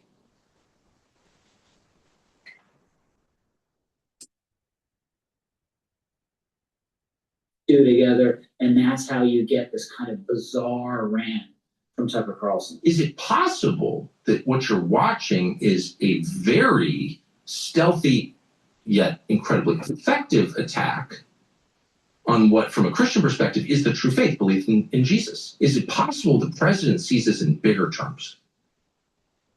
Sees this as the fulfillment of something, or the elevation to some higher office beyond President of the United States? So Carlson's suggesting that Donald Trump might be part of some satanic project. Now, what country around the world famously considers the United States the great Satan, right? Iran. And then he put on top of this that for a lot of these people, Israel is the main problem in the Middle East and perhaps in the international system broadly, and here in our domestic politics as well. So Iran might not be the greatest country in the world, but at least it opposes our ally, Israel. So it's a perverse thinking that the enemy of our ally must be our friend, at least in some sense. So this is how you get Nick Fuentes saying that we should pray for Iran. No thanks. I'll pray for the President of the United States. I'll pray for our service members, and I'll pray for the United States of America, no matter what the woke right says. I'm Rich Lowry, over and out. We as a society need to get our shit together. Both the ultra-right and the ultra-left are wrong. Please go to my store, the-studio-reykjavik.com, and get the structural nano silver soap so you don't look like Alice Jones. All right? You can get it in lemongrass and also in peppermint. Please go to my store, get a few bars for your household. Very high quality. It'll help the pores of your skin, help the health of your skin, and it will help to neutralize because it has structural nanosilver. Another great product is the structural nanosilver toothpaste. This will whiten your teeth, freshen your breath, reduce inflammation at the gum line, improve the health of your gum line, neutralize, because it has the structural nanosilver, has no fluoride, and with good oral hygiene, you're actually improving your cardiovascular health. A lot of people don't understand that. And this is part of the reason why people have poor oral hygiene, have poor cardiovascular health. But it's not the only reason. But good oral hygiene is super important, especially in your geriatric years. Structural nanosilver gel. You can get it in the tube form or in the quick dispenser. They use them the same way. They're dual purpose. You can use it as a daily skincare. Apply it on your skin every day. Neutralize and help the health of your skin. You can put it on a cut, an abrasion, or a minor burn and help to heal it quicker. And if you're not feeling well or someone around you is not feeling well because of the cold season, put it on your hands, around your mouth, around your eyes, around your ears, around your nose. Lightly coat your nostrils. It stays active for 5.5 hours. If you're having problems breathing because of a stuffy nose or a drainage, lightly coat your nostrils, and what will happen is it'll dry that drainage and allow you to breathe at night. So it's a great way to speed up the process and heal, and also to protect. So please go to my store, the-studio-reykjavik.com. Get the gels. These are very high quality. Make sure you have some at work and at home. You never know when you need it. You never know when you need it. And this is way better than Perel. Perel evaporates in 30 seconds because it's alcohol-based. And it cracks your skin. This heals your skin and stays active for 5.5 hours. Super strong relief. This you apply topically on arthritic pain, on a joint that has arthritis. You can apply it on your forehead, your temples, and your shoulder muscles, neck muscles if you have a tension headache. If you have a sprain or a muscle ache, pulled muscle, apply it to that area. This will relieve the pain within 90 seconds. Get this super strong relief. Max 35 or cleanse. Boost up your innate immune system. Take a teaspoon a day every day. Swish in your mouth, gargle about 20 seconds, and swallow it. Do that every day. I've been doing this for 6 years. 6 years, every day. And what it'll do is improve your oral cavity, so you're also improving your cardiovascular health. You're improving your gums, the health of your gums. You're improving your mucosal barrier and the health of your epithelial cells within your oral pharynx. Super important to boost up that immune system. If you're not feeling well because of the cold season, take a tablespoon or 2 a day. And then go back to your maintenance dose once you clear your cold. Very simple to do. Get the max 35, it's 35 parts per million, or cleanse, which is 30 parts per million.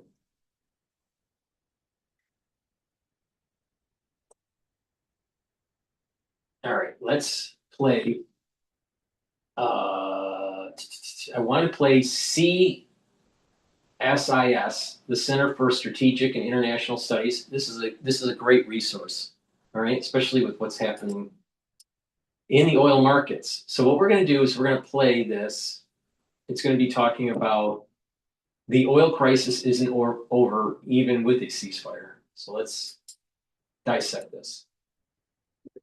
Welcome back to Energy Shots. My name is Joseph Mikett. It's a beautiful April day here in Washington. It's Masters Weekend, and I'm joined again by my colleague and friend, Kevin Book. Kevin, on Tuesday, we faced a fork in the road. It was either the end of a civilization or an uneasy ceasefire. Thankfully, we arrived at uneasy ceasefire. That's where we are today. What's your read of today's situation? Is the war over? Are things better? Well, let's start with today's inflation numbers here in the United States. The Bureau of Labor Statistics put out its CPI numbers for March, and they're already showing inflation getting hot. 0.9%, month on month, 3.3% year on year. And in that first figure, 74% of that 0.9% attributable to motor fuels. The year on year, 19% of that attributable to motor fuels. That thanks to my colleague Matt Picard back at Clearview, who ran those numbers for us just before the episode. So the political situation here at home is going to be informed by that. And meanwhile, the geopolitical situation is getting complex. We have, I mean, a number of things to discuss, and I know you're going to get to where the world is going. Yep. But here's just a sampling of where I see things standing right now. Oil markets are still pricing risk at 96 Brent. Gasoline prices retreated 1.3 cents here in the United States overnight. Kuwait reported drone attacks, but otherwise the ceasefire seems to be holding. Israel holding preparatory talks next week here in Washington with Lebanon.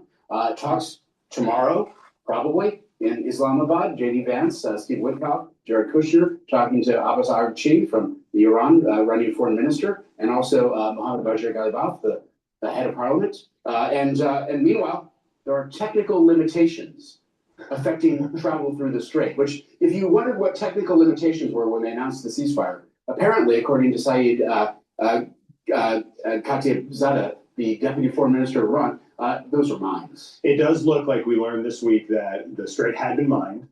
And the areas of safe passage are known by Iran, being controlled by Iran.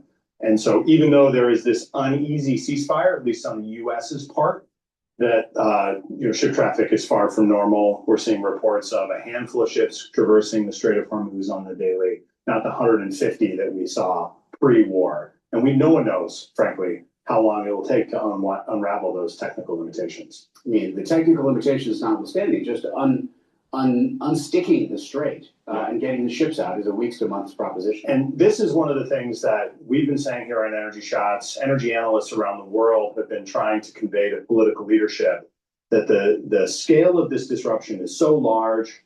The system, the energy parts of the system that have been disrupted, even if the war can come to a quick end, there's going to be shocks that, like, we are in a shock, and there are going to be a lot of aftershocks.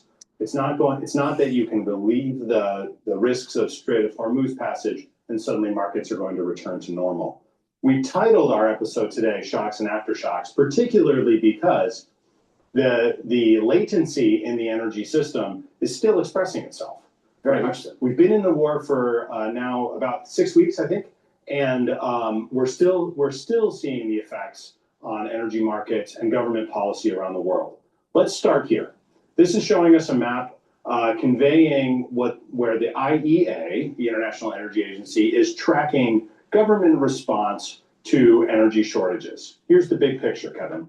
In the Asia Pacific region, large focus on conservation measures. Countries in blue are showing us places where there have been critical fuel shortages, where the government has intervened, such as in the Philippines, to say, hey, we can't consume 3 days a week, or most people cannot consume 3 days a week because the fear of shortage is so real. So we're not just talking about $200 a barrel, we're talking about 0 barrels. We're talking about 0 barrels on some days. We're talking in India of closed fertilizer plants, right? How this is expressing itself in different countries depends a lot on their energy system and their prior planning. But these are places where there have been critical shortages. Even in northern Italy, there's been a jet fuel shortage, which resulted in flights being rationed, at least briefly, as markets had to rearrange. The Civil Airports Authority in Europe says they're only 3 weeks away from an outright shortage of jet fuel. And we're seeing similar things around the rest of the world. Now, in orange, we see more moderate interventions. This is places where prices are increasing, conservation measures are being used, excise taxes may be being released in some cases to soften the blow on consumers. That, of course, as you know, compounds risk. If you subsidize an activity, you probably get more of it.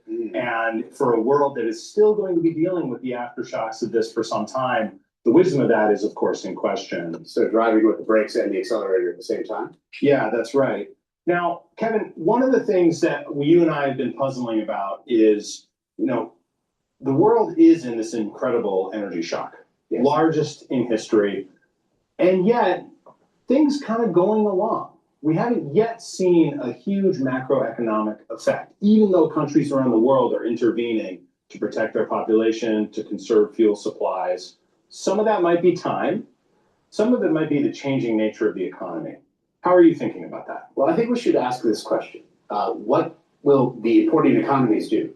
And I think the answer to that question is they're going to ask, what can we do to make sure this never happens again? And for that, they have essentially four options. One is to diversify sources and routes. Another is to use domestic resources, including electrification. A third is to look at insurance, petroleum insurance in the form of strategic reserves or commercial stockpiles they could build. And a fourth is to increase efficiency. And when we ask, where do those options come from? Well, it turns out that history has a way of rhyming. If we look back 50 years ago at the oil shocks of the 70s, we can see some changes in petroleum consumption, petroleum intensity of GDP. And that's exactly where this chart starts. So we're looking at oil intensity of GDP for essentially the US. And we're looking against the backdrop of oil prices. These are real Brent prices in the blue bars. So you can see that real oil prices quadrupled, right, between the beginning of the 70s and the end of the 70s, which is an extraordinary change. They quadrupled here, and then they, octupled, if you look from the beginning to the end. And so when you look at what happens in the world, world energy intensity of GDP is falling. But look at the swift decline on the green line.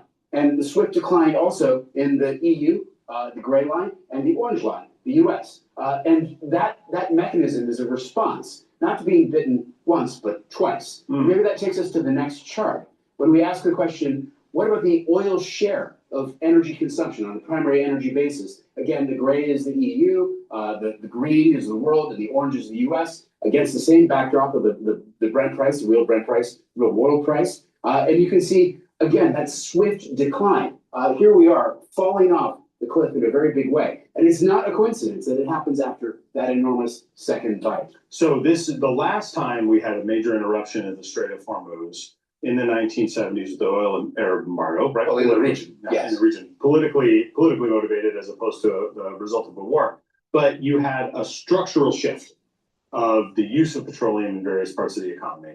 And then the question now is, can countries repeat that? Well, it was a double tap. It wasn't just the initial shock from the Arab oil embargo, but then the Iranian Revolution produced a second shock, which takes us up into the second register here. Yes. But let's look a little more closely at the U.S., where we saw so many policy interventions and so many responses. And one of the things that you can see here, if you look at the non-transportation share of petroleum, that is really where you get this deep dive. And I want to dig into that a little bit. But first, I want to look. This is looking at a percentage share of petroleum consumption in the U.S. That's what this is, a percentage. But I actually want to dig deeper and look at the absolute number, which is on the next slide, because I think it really brings home what's happening here. Now, when you look at the non-transportation share of petroleum, it goes down and comes back up. That rebound, we've still got this kit in place. We've got to make it work somehow. That's because of the inelasticity of demand. Keeps you locked into petroleum. But then if you look at how it dives down,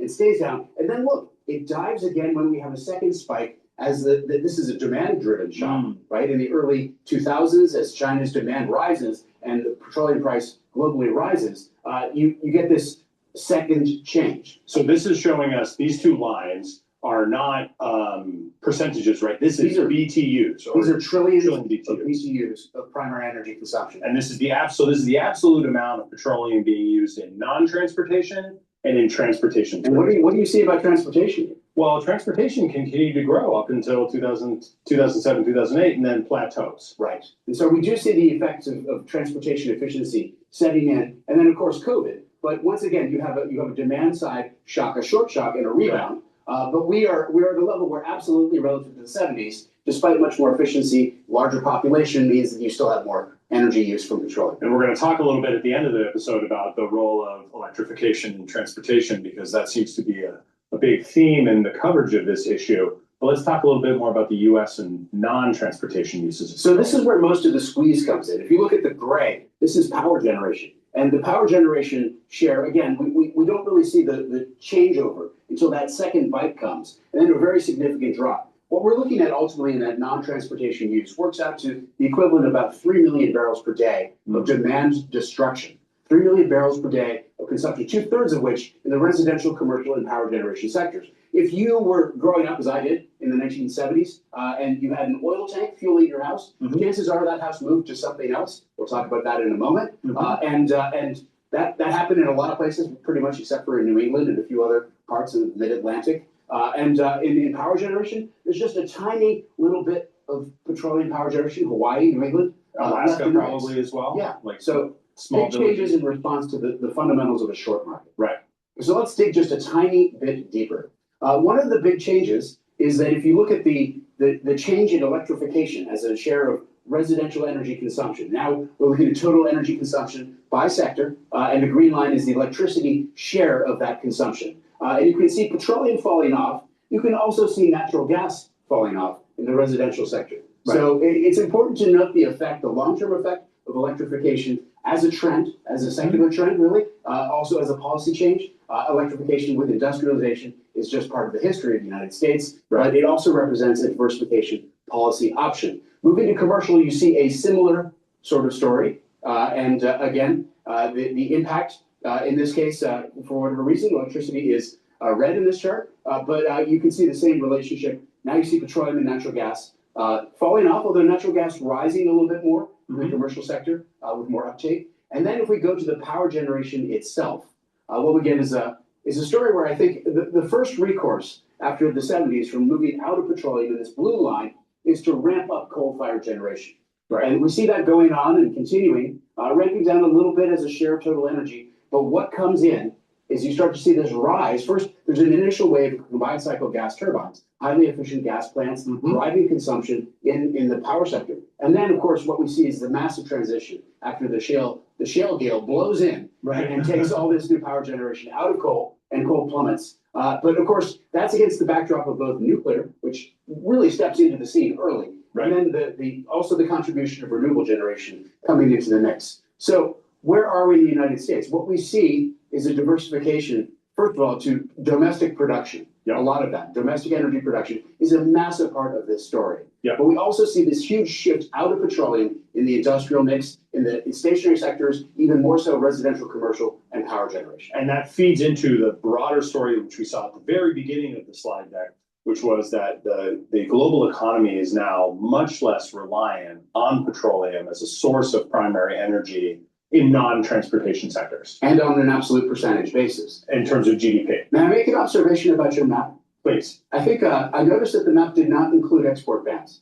Now, it didn't include export bans, and it also did not include strategic petroleum releases. But we do know that export bans and even limitations on strategic barrels are happening. Yeah, and in some cases, the export bans are part of what's causing critical shortages. Take, for example, Australia has no domestic refinery capacity, buys all of its gasoline, diesel, and other refined products off international markets. When your two key sources for that are the Middle East and China, the Middle East is closed for business and China has an export ban, you'll end up with a fuel shortage. So when disruption hits, deglobalization is bad news. Yeah, it is.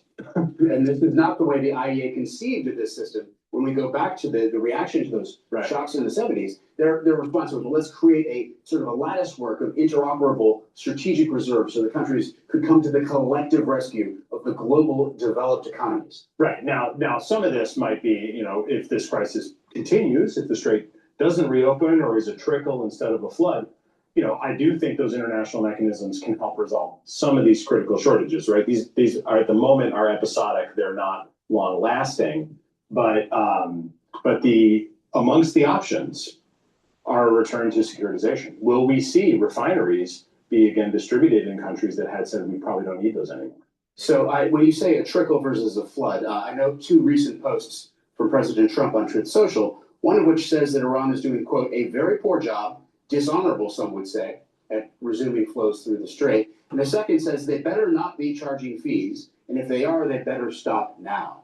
So it doesn't sound like whatever comes next, I think a lot of these countries, these importing economies, are going to be asking questions about the long term. And it may be that there's a very salutary scenario tomorrow in Islamabad, a clean workout that brings us back to something like normal over a period of months, maybe even months to years. Right. But in the meantime, there are a lot of economies that are going to be asking questions. One of those questions, is it just going to be about the non-transportation sector? Right. And in the case of efficiency, a lot of those economies that we're talking about, the Asian economies, don't have the same lossy buildings that we had, the lossy industrial sectors that we had. They've got new stuff, new, tight, efficient buildings. So they're going to be looking at other forms of diversification in response, which I think you have thought about. Well, yes, in particular, there's a question of how much does this shock accelerate or otherwise incentivize the shift toward electrification in transportation, right? If you have electric vehicles have gotten inexpensive, they're efficient,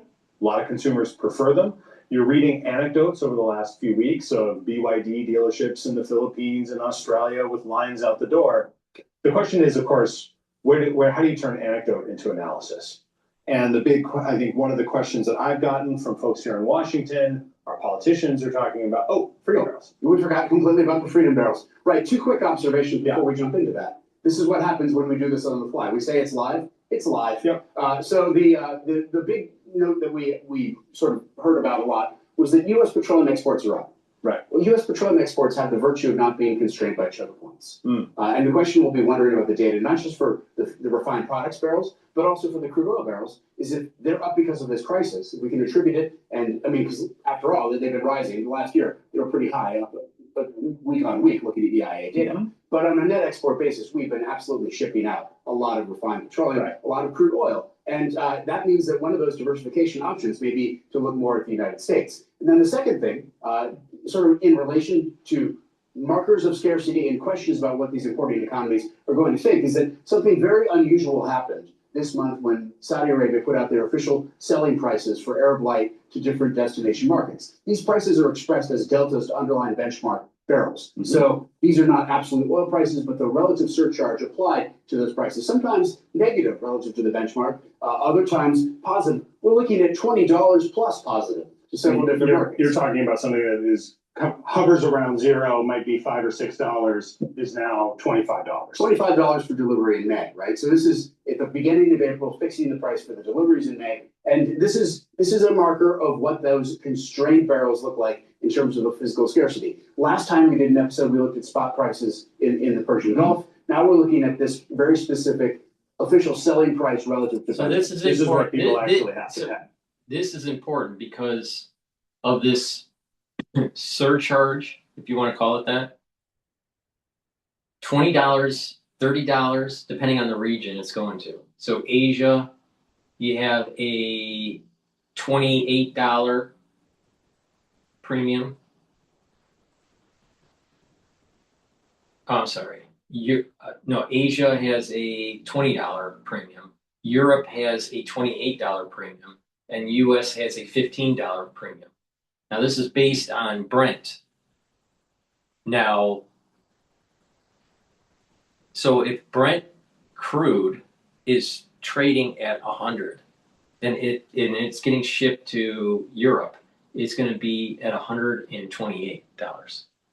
All right. So when we look at Brent and what's happening here for the future price, it actually is not really capturing this scarcity premium. So this is the Saudi official selling price of Arab Light versus the actual future price.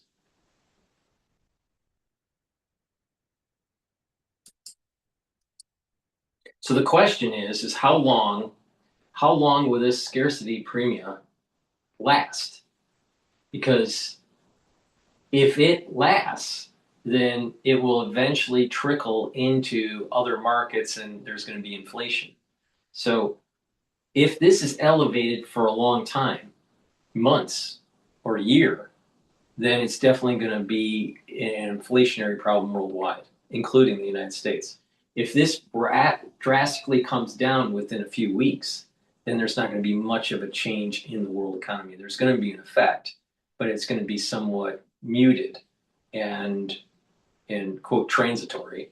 All right, but this is a big issue here. How long does this scarcity premium last?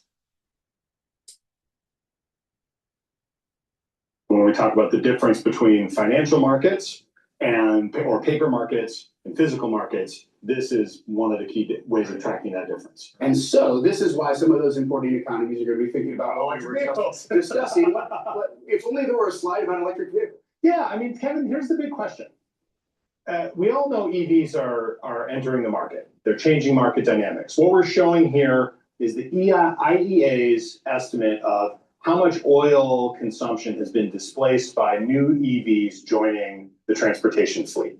Now that is not destroyed, it's displaced. It's a counterfactual evaluation. What if that hadn't been an EV, if those transportation services were provided by ICE vehicles, cars, vans, buses, motorcycles, and scooters? Their estimate over the past is that this is showing you each data point is a year starting in 2010 up to 2024. And this is showing us the sort of steady march and acceleration in between the years of global EV deployment to now about 60 million EVs around the world, much of that in China. And this is showing us the extent of displacement of oil consumption that otherwise would have taken place is now about 1 million barrels a day. But there's some cyclicality to this in terms of it takes a while before displacement could become destruction because vehicles leave their primary markets, ICE EVs, often go to secondary markets at lower fixed costs that can justify perhaps higher variable costs for petroleum even at times like these. Yes, and so one of the things that's very interesting to think about, and as journalists and others are pondering this question, is how would a country that wants to adopt this momentum, maybe it's consumers that do it as well, that, what kind of EV sales, what kind of growth is necessary to really destroy demand up to 3, 5, or even the 10 million barrels a day of supply disruption that we've seen. And there you have to be very careful with your math, because whether you have a cash for clunkers type program, right, you're actually retiring things from the fleet, or if you just have consumers choosing a less volatile transportation service in electrification, but then selling their ICE vehicle back into secondary markets is going to be one of the biggest, I think, determiners of how much EVs truly protect global economy from future volatility. So you can take this number and basically discount it because of the secondary market of a particular fossil fuel powertrain.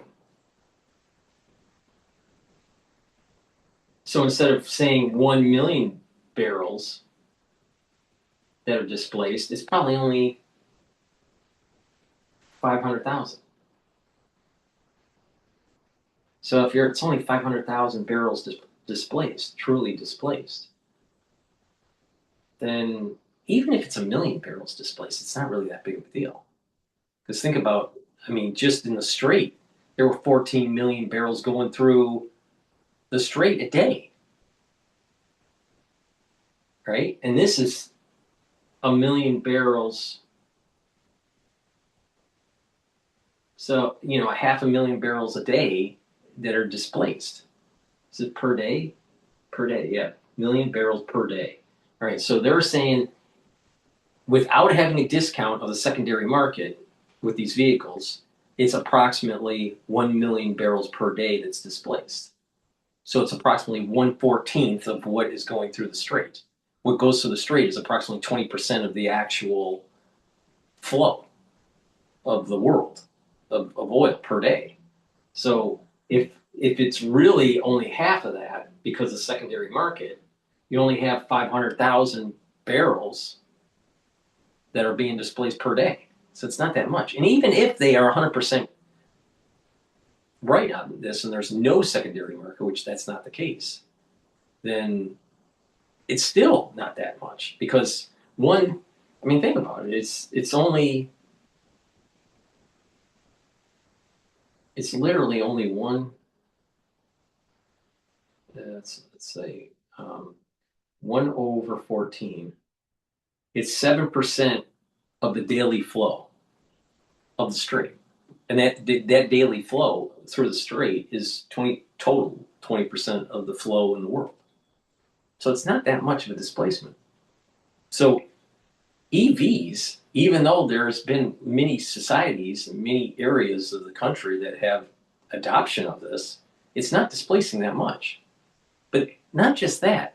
This is oil. They're talking about oil. All right?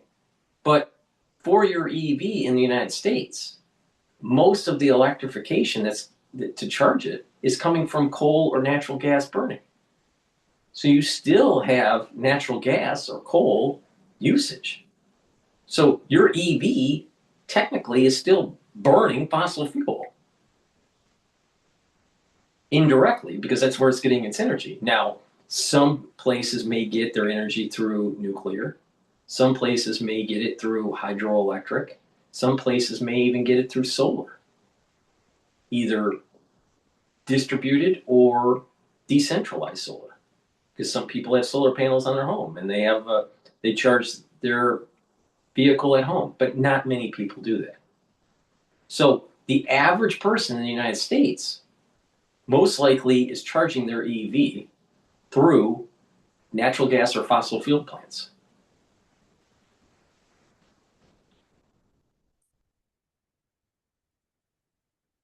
In the 70s, the sectors that had the ability to move did move. Yeah. They moved once the price became intolerable a second time. Right. Now, you might argue that this is the second bite in the 2020s. Right? And the first came in the Ukraine war. And in the 70s and 80s, right? Another thing that's interesting here is that if EV is adopted more widespread in U.S. society, most likely natural gas will go up, the futures, because the natural gas plants are providing the electricity. Well, so if demand for oil starts to go down, it's very possible that the demand for natural gas will go up. And this may be part of the reason why in the futures market, we're starting to see in many days, not every day, but many days, it's inversely related. As oil goes up, natural gas goes down. As oil goes down, natural gas goes up. Now, this crisis, natural gas also had a positive correlation to oil, but on more than half of the trading days out there, it does seem as though I should do a slide on this and explain it and go into more detail. But my anecdotal observation, it seems as though half of the trading days, natural gas could go up and oil could go down. They're negatively correlated, and that may be the reason why what I'm seeing anecdotally here. But I should dive into the data and take a look at it a little bit more.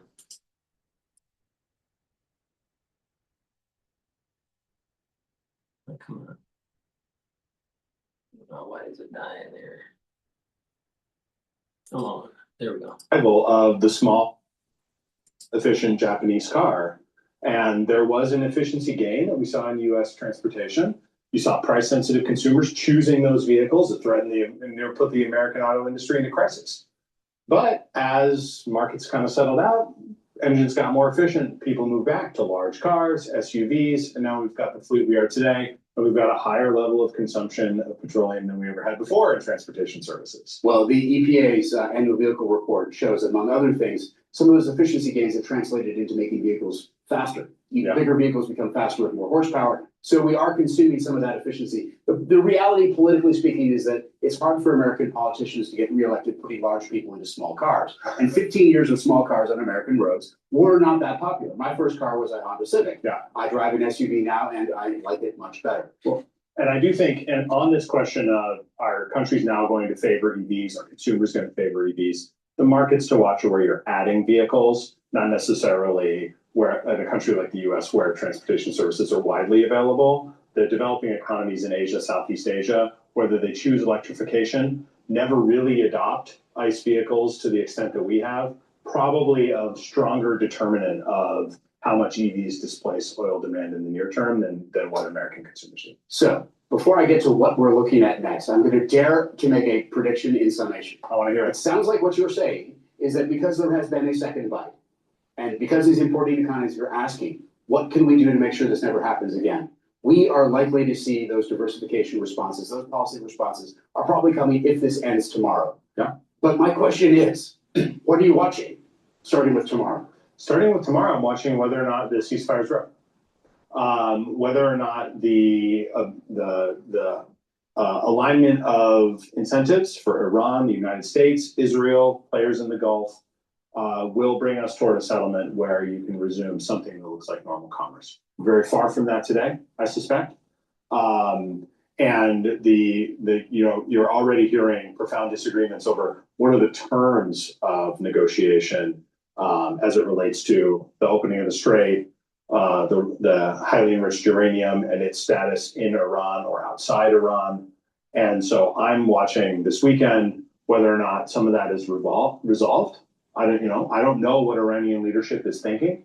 I don't even necessarily know who Iranian leadership is. and whether or not we can see a true movement toward an end of the conflict, or if we sort of enter a phase which is sort of more low level, involves fewer and more episodic attacks on either side, but will continue to be a strain on global markets. Well, so from my perspective, I think what we recognize is that ceasefires are tricky. Fundamentals are sticky. And so there isn't immediate price relief coming. And there's a long workout potentially ahead of us. And with that long workout, it's worth remembering that Russia General License 134, which allowed sanctions-free purchases for previously loaded Russian barrels starting on March 12th, expires tomorrow as well. And an open question has been, will that sanctions relief continue? Right. Now, Let me give you my take on this. So right now, oil is trading at around $96 a barrel. All right? If we have positive news coming out, there's going to be the short-term effect and the long-term effect. Like every great economist, they have, just long-term effects and short-term effects. So if there is positive news coming out of the ceasefire, which I doubt, oil will go down and test the 90 handle, test the 90s support level, may break it and go into the 80, high 80 range. If the news is bad, which I suspect, then we're going to be above $100 a barrel. All right, so you're talking about maybe a $6, $7 move. Now, the question is, will Trump continue on negotiating for the full 2 weeks before hitting again or not? If it doesn't seem like there's going to be some sort of resolution, it's going to stay elevated.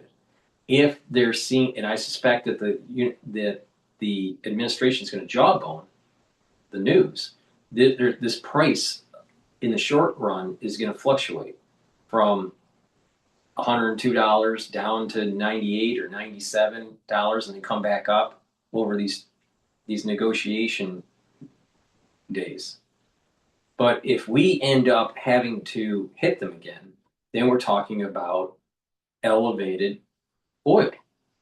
Now, let's take the other side of it, where there is ceasefire that leads to leaving the region, and there's no further conflict, which is small probability, but it's possible. Then we're going to have this move down to around 80, I would say about $88 a barrel. And then there's going to be traders that are going to maybe try to push it down to 85. And then what's going to happen is it's going to fluctuate, and there's going to be a trading range between 85 to 90. And then that will last for a couple weeks, and then a few weeks after, then the trading range is going to be around 80 to 85.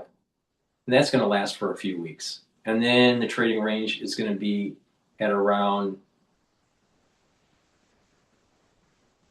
75 to 80. I think it's going to stabilize in the 70 handle. But it's going to, like staircase, it's going to fluctuate and then staircase, fluctuate and staircase, fluctuate, staircase. All right. And so this is going to continue on through the remainder of the year. So are we going to be at $65 a barrel by year end? Maybe, but at the very tail end of the year. So most likely not. All right. And so we're not going to get to the $50 range. We're not going to be at a $58 to $62 range for trading oil this year. I'd be surprised at that. It's going to staircase and slowly move downward. All right, so we're going to see relative to before the war, elevated oil futures. Now, what will be interesting is how natural gas responds. So I don't know if it's been extended already, but I think a reasonable presumption is that it might be. And then we start to get questions. The other thing I think as we look at the long term, we should remember that wars have a tendency to accelerate trends, right? In exigent circumstances, governments consolidate power, they bring together academia and industry, and they enable by sort of surpassing regulatory and budget barriers a way to get through to commercialization of technologies that wouldn't have happened in ordinary marketplace conditions. You have the Civil War bringing rail, we have World War I, propagating petroleum fuels and mass production. World War II, we have nuclear power coming out of that, also aviation. The Vietnam War, communications and media technology. I would argue that even the war on terror, Iraq and Afghanistan, brings drones into the fore. And I suspect right now in Ukraine and Iran, we're going to see the further pressure into the public sector, the commercial sector for AI. So this acceleration is happening, and we should not ignore it in an energy context. I think that's absolutely correct. Thankfully, we'll be here in 2 weeks' time to keep plugging away on these issues, telling the stories of the energy world through data. Kevin, I look forward to seeing you then. Likewise. Colleagues who joined us worldwide, thank you so much. We hope you have an energetic day, and we'll see you next time on Energy Shots. Please go to my store, the-studio-reykjavik.com. Get the ashwagandha root. This will help to control your cortisol levels and help you to control your blood glucose levels. This will help with cardiovascular health. Super important also for your immune system. Digestive enzyme complex helps to break up carbohydrates, proteins, and lipids and reduce the load on your pancreas. Super important, especially if you're 40 years of age or older. Lignans brings down inflammation, soaks up free radicals, helps the immune system and the endocrine system, but it also helps with brain function and cardiovascular health. Vitamin B complex, if you're 40 years of age or older, your metabolism isn't working as well, and you have lower concentrations of ATP. Vitamin B complex will increase your concentrations of ATP because it improves the health of the mitochondria. It also improves your cellular metabolism. That way, your tissues will perform better, and guess what? You won't be as fat. And vitamin B complex will help to protect your neurons. Take it every day.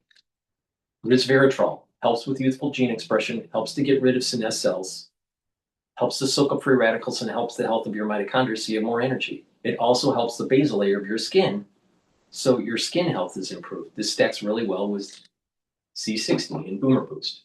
Let's talk about Boomer Boost for a second here. 68 nutrients. It has a very comprehensive compound profile shown here. This will help to slow down the aging process and target multiple systems: brain function, cardiovascular health, musculature, energy levels, rev up your metabolism, boost up your immune system, help with your endocrine system. So please go to my store, get the Boomer Boost. This is super important to take every day to help to slow down the aging process. And you can stack this with many of the supplements, like the resveratrol, the C60, the Max 35, turmeric, ashwagandha, and lignans, the probiotics, the multivitamin. By doing that every day, you're slowing down the aging process. And you're targeting those points that are aging you. You're bringing down the inflammation. You're revving up your metabolism. You're improving your energy levels with ATP. You're helping your cardiovascular health. You're helping your immune system. You're helping your brain function. These are all super important. You're helping with gut health. So please go to my store, the-studio-reykjavik.com, get the Boomer Boost, and stack them with the other supplements. All right. Heirloom barley can also be stacked with the Boomer Boost to help also to control the A1C levels, but you can take it separately. It's up to you. Now, heirloom barley, this is going to detoxify your body daily, soak up the free radicals, and bring down inflammation. And like I said, by bringing down inflammation, soaking up free radicals, you're helping all these different organ systems, including your brain, your cardiovascular, your immune system, your endocrine system. Super important, even your joint health. You'll recover quicker after a workout by taking this. And you're detoxifying your body. And guess what?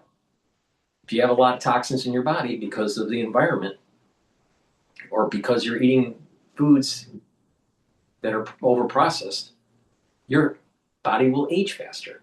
This will help to detoxify your body. So drink filtered water, stay away from processed foods, reduce your sugar intake, apply a holistic approach to your life. Proper diet, proper exercise, proper sleep, mindfulness, learn new things. These are all synergistic with the supplements to slow down the aging process. So please go to my store and get the heirloom barley. Okay, now let's listen to, I think we should listen to,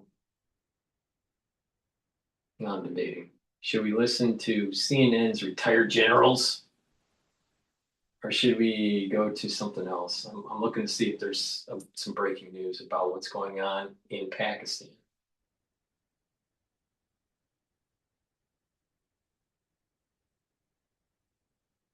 who News Nation, Trump is saying U.S. knows where Iranian mines are in the Strait.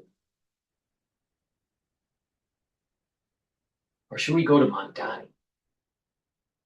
Yeah, let's wind this show down with what's going on with Napoleon the Pig, aka Mayor Mamdani from New York City.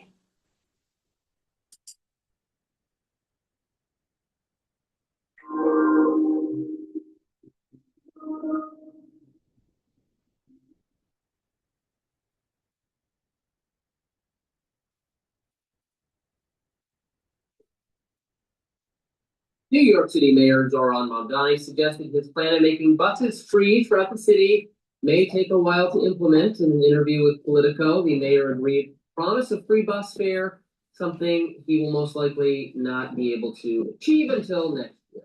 Instead, he's touting a limited fare pilot program that he views as a first step toward eventually making the buses free for everyone. Mamdani stated, quote, I'm absolutely committed to making buses fast and free, and we're encouraged by the conversations we're having with the governor and legislative leaders to take action on that in 2026 as a first step. The idea of free buses was a cornerstone of Mamdani's mayoral campaign, and polls have shown it's something the majority of New Yorkers support. But it would, of course, take a great deal of funding, with estimates that it could cost the city's transportation authority over $600 million per year. Meanwhile, the mayor also recently released a citywide racial equity plan. I love this. Released from the city's office says the plan will require major city agencies to examine their work through a racial equity lens and identify and eliminate those disparities. It includes agencies focused on issues like housing, infrastructure, community safety. But the plan notably avoided using the term diversity, equity, and inclusion, which the New York Times reports was done deliberately to avoid scrutiny from Trump officials. The president has, of course, made the elimination of DEI practices a top priority since his return to office, threatening to cut funding from places that use it. The Times writes, quote, officials from the Mamdani administration had expected there might be potential federal blowback to the report. In preparation, they did not restore references to diversity, equity, and inclusion that had been eliminated in the draft that the Mamdani administration had inherited from his predecessor, Eric Adams, according to two people familiar with the draft reports. Nevertheless, the plan still caught the eye of Assistant Attorney General Harmeet Dillon. She wrote an X, sounds fishy/illegal. Will review. Looking into it. The free buses, I guess. Yeah. Not going to happen. Not going to happen yet, Robbie. Soon. It's going to get there in the end. I call me old-fashioned. I think the people who use the bus should pay for the bus, and seems fine to me. I don't know why people who don't use the bus should pay for it, which is, I guess, the idea he has. I think free public transport has all sorts of benefits in getting people around the city. It could stimulate economic growth by making it easier for people to get to work without having to pay the cost. Somebody does have to pay. Free doesn't mean magically out of thin air. Well, it means you pay more taxes. It could mean you have to pay more taxes. On the other hand, if it serves to foster greater employment opportunities or require less in the terms of, for example, if it allows someone to go and take care of their aging parent rather than have someone from the city or state to do it, then ultimately it is a net benefit. This is why we disagree, I think, so fundamentally about government investment, is that apart from the fact that I think it can serve a social good, I also think it often serves an economic good as well in being stimulatory or... But the problem is that the added economic benefit is minuscule relative to the cost that is associated with it. So you have this cost of, let's say, $1 increase through taxation to have a social program. But the economic benefit could be only 25 cents. All right. Why isn't in a perfect world? So taxpayer dollars have to go and pay 75 cents, but you only get a 25-cent return. Well, I find that a problem because you're net in the hole. You're negative. Now, it would be great if you put in, let's say, $1 of tax, and you get in return $1.25, or even $1 into the society, and you break even, or you make 25 cents per dollar put in. Some projects actually make the society more productive.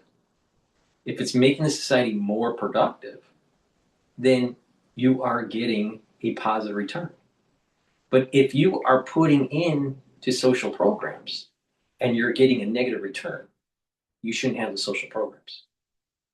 It needs to return a positive for the economy. So if he really believes this, then they need to show that every single social program is showing a net to the economy relative to the amount of money that's being put in. All right?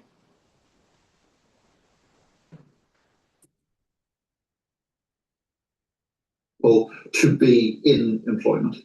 Well, the reason I don't agree that it's stimulating is that it's just a redistribution, right? Because you do have to still pay for it. So it's either the people using the service are paying for it, or everyone is paying more in taxes to pay for it, and so the stimulating effect of it being free is good, yes, but is then just offset by whatever. I mean, unless you're getting the revenue from, it could be some scheme where if the state is giving them the money for it, and so it's really the taxpayers of the state overall, it might be stimulating for New York City in particular, because now we're getting the people in New York City, they're getting a discount because it's free for them, and the cost of being diffused across the whole state. But I think it's unfair to make people pay for something they're not going to get any benefit out of, benefit of New Yorkers instead. But then you say not get any benefit out of. I mean, if you were hard line about that view, someone who does not have children doesn't directly get anything out of public education, but they get. Well, this is a good point. This is a good point. If you don't have children and you're paying taxes for the public schools, by the way, are failing, but your tax-paying dollars go to the public school. The society does benefit because you have an educated society, supposedly, and they'll be employed, supposedly. But what happens when they're not educated and they're not getting employed? Then actually that social program is failing.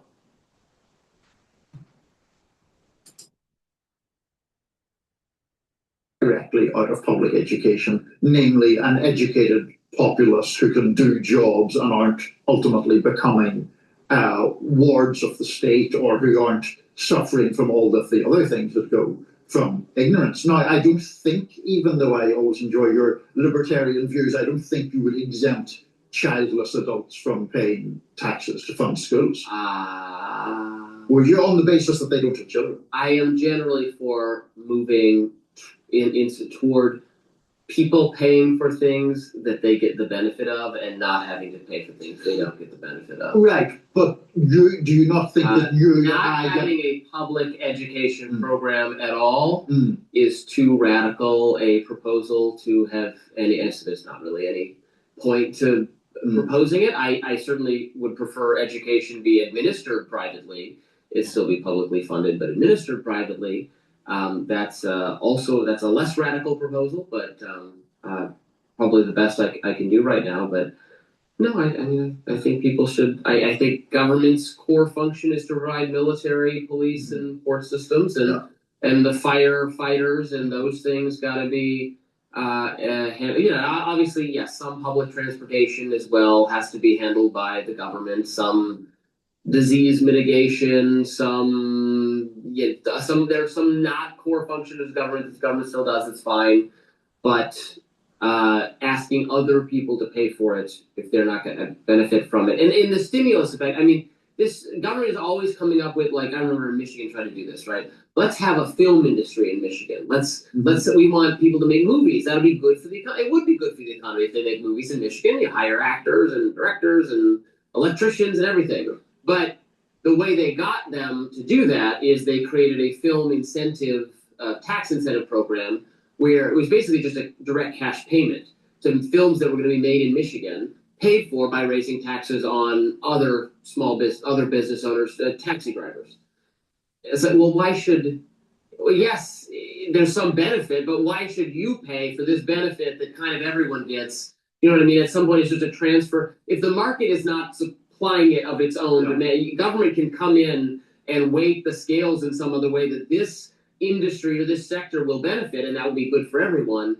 But by just harming this sector, it's good for the economy if whatever business is being taxed to pay for this is doing better and has more money to spend to grow its own business. That's also good for the economy. Yeah, I think where we actually disagree in the theory of all of this is that you define someone benefiting from a particular activity in much narrower terms than I do. So I would argue that there are various kinds of activity to which there is a social benefit. High quality of public education being an obvious example. High quality. But the problem is that you don't have high quality of education that's in the public sector. That's the problem. They keep on asking for money, but yet the outcomes are worse. The kids can't read, write, and do arithmetic, and they want more money.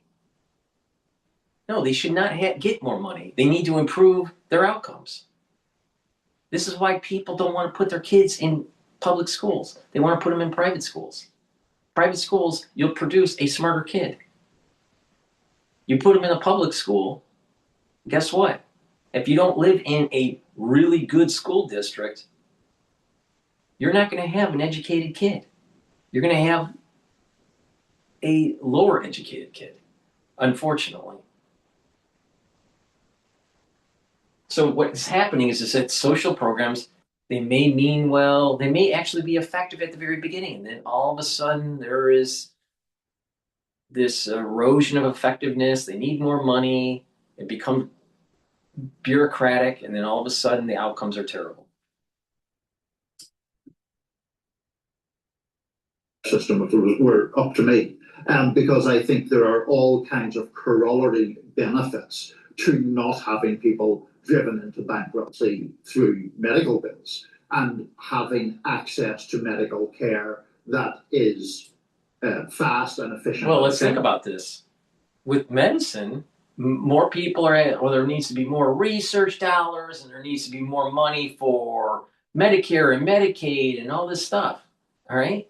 But the reality is, if you want to cut the costs at the societal level of healthcare, patients need to look in the mirror and realize their lifestyle is causing most of the chronic diseases in the United States. You don't need more money to solve it. You need change of behavior. You need change of lifestyle. You need better sources of food. The whole food industry is poisoning you for a buck.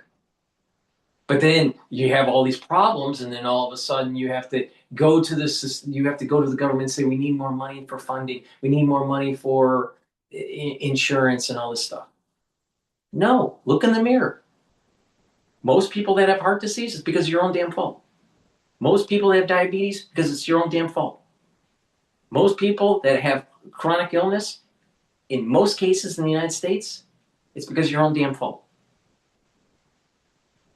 And then the dollars could be focused on people that actually have problems not based on their lifestyle. Maybe we can actually have money for orphan diseases. Maybe we'll be able to focus on things that we've been not focusing on in terms of research. Maybe. And I'm willing to bet that if people change their lifestyle, that you would save hundreds of billions of dollars in healthcare costs. Hundreds of billions.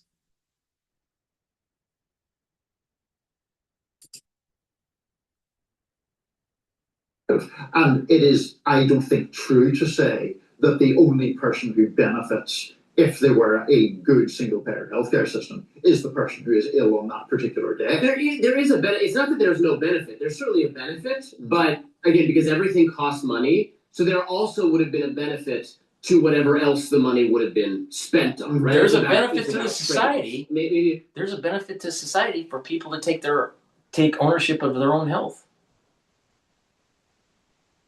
They'll be more productive. They'll live longer. They will be able to be a productive citizen. They'll be more energetic. The society will be more prosperous. Instead of, well, we need more funding from the government. And it's just a slow decline of health in the United States. Just keep on declining. This is the mentality of a liberal. To solve problems, the government has to come in and tax you. To solve problems, the government has to create more bureaucracy. To solve problems, the government needs to create more agencies. No. The data shows that it's not helping. Because we're not getting to the root cause. What is being sold to you is bad for you. And how you conduct your life is hurting you. It's that simple. Take ownership and move forward. But what Americans are doing is they don't want to take ownership of their own health. And they want the government to solve the problem. And Big Pharma loves that because Big Pharma needs unhealthy people so they can sell medication. So Wall Street is happy and increases projected stock prices and puts a buy order on their stock, increases their multiple of earnings per share. Instead of trading 12 times earnings, maybe you should be trading 30 times earnings. All because of a large population not willing to look in the mirror and take charge of their own health. Hundreds of billions of dollars in healthcare costs could be truncated. And we can focus on other things. We can focus on other diseases that are genetic, that are congenital, not because of lifestyle. No, we have look at all the research that's going into people that are overweight. Wait a minute. Yes, there are people that are obese because of a genetic issue. But most people that are overweight is because they couldn't stop eating. Most people that are overweight is because of poor lifestyle choices and sat on the couch and ate potato chips. Most people that are overweight are because they have a bad gut biome. Big Pharma loves that. The GLP-1 drugs that are being sold, it's a bonanza now because everyone's a fat ass in America. Stupid. And the liberals are saying, we need to spend more money. We need to spend more money because we got a lot of fat asses in America. Stupid. For example, is like sports stadiums, right? They're always trying to, tax the people more, build the sports, and then they talk about the multiplier effect. We spend X amount of dollars, that will create 3 times as much economic value for the area because of tourism and because of whatever. It's like, okay, but you tax everyone to do that. Well, if the taxpayer had $800 more in their pocket, the average taxpayer, they would have used that to invest in their own business or go create economic opportunity. Right. So on some level, it's taking a bucket of scooping a bucket of water out of the Its pool. bottom line is and this, throwing it in. Robbie. It's as simple as this. You don't have to. You're going too deep with it. It's very simple. All right. The invisible hand versus top-down government. Socialists want top-down government. Socialists want to tell you how society should be spending their money. People that are libertarian, people that are about a free market, it's you decide. Now, this goes back to the Enlightenment. We're going back to the beginning of the show. The cornerstone, the foundation of our constitutional republic is the Enlightenment. Life, liberty, and property rights. We make the decision as an individual, not the government. And this is why socialism is antithetical to the Enlightenment.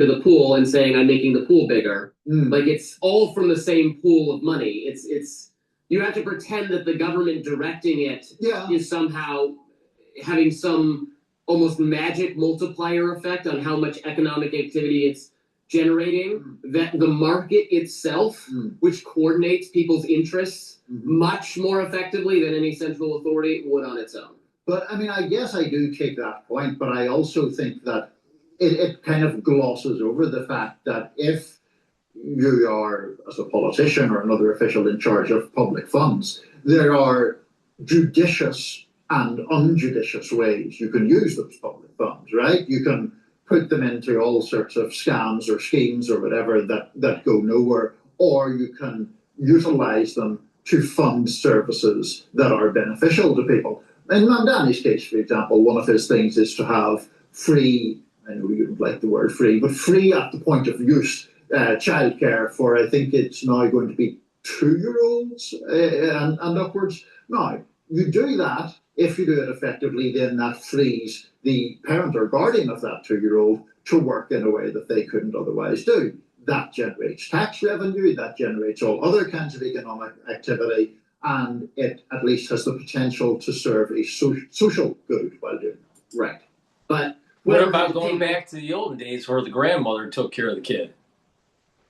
Because they're already retired. Oh, we have a mobile society now where, there's no family creation. This is the reason. This is, think about it. Even if you have a family, but you've moved away from your parents, all right? Typically, in a society, you have the parents going to work or staying home and taking care of the kid. If they go to work, the grandparents were raising the child. But if you live across the country and the grandparents are on the West Coast and you're living in the East Coast or vice versa or north or south, it doesn't matter. But because of this, have to move away from your family, you don't have that nucleus, family nucleus anymore. Here's another example of ultra-liberals eroding God, country, and family, the family component. It's not just having kids, but it's also being closer to your relatives, the aunts, the uncles, the grandparents, because there's a larger family unit. But no, society wants you could be mobile. You could be a single mother. You don't need anything. Government's here to take care of you. Socialists are bullshit.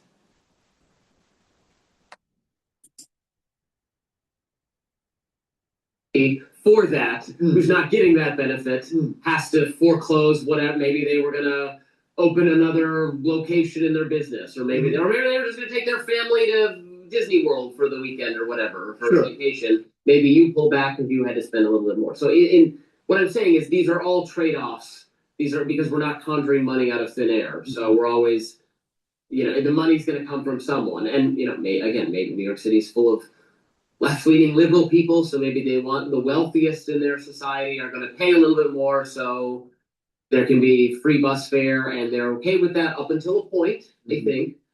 And that before they say, you know what, Florida sounds nice. And Disney World, not just this weekend, but the whole year round.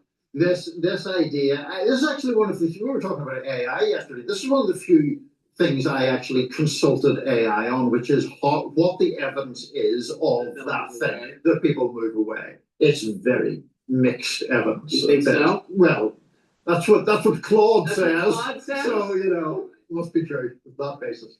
Leave it there. We got more to talk about on Rising. Stay with us.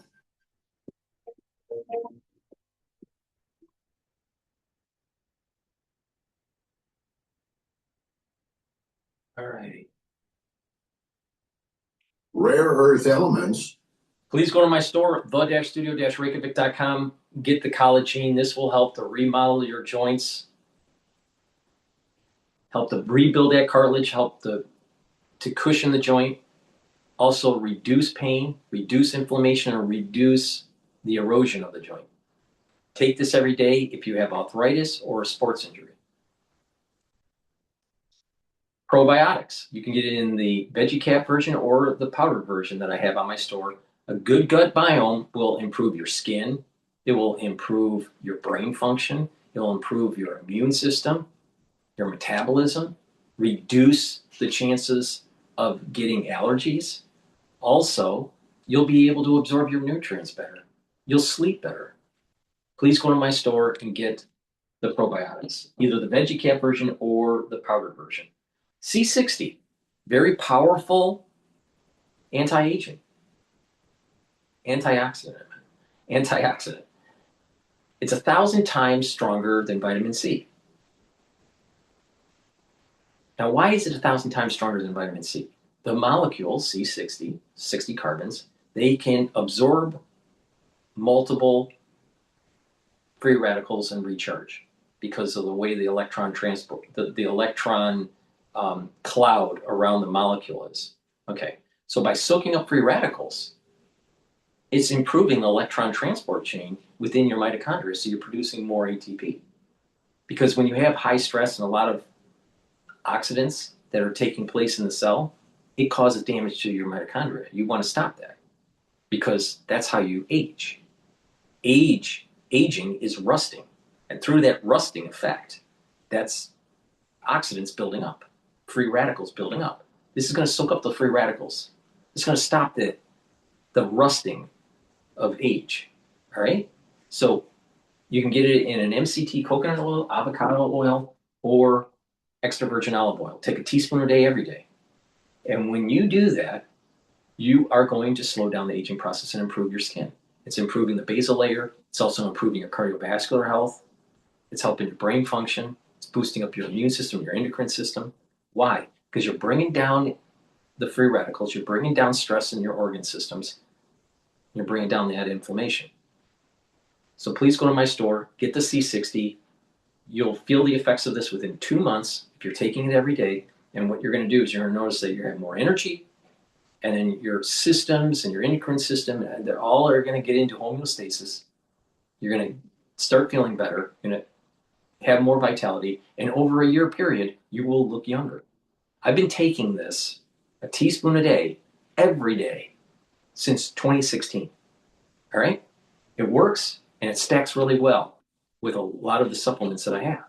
So please go to my store, get the C60, stack it with the Boomer Boost and the Resveratrol, the probiotics, the multivitamin that I have, the turmeric, ashwagandha, and lignans. These are all very powerful ways to slow down the aging process. And lastly, structural nanosilver drops and lozenges. This is very important to take during the allergy season and the cold season. Stock up. You never know when you need them.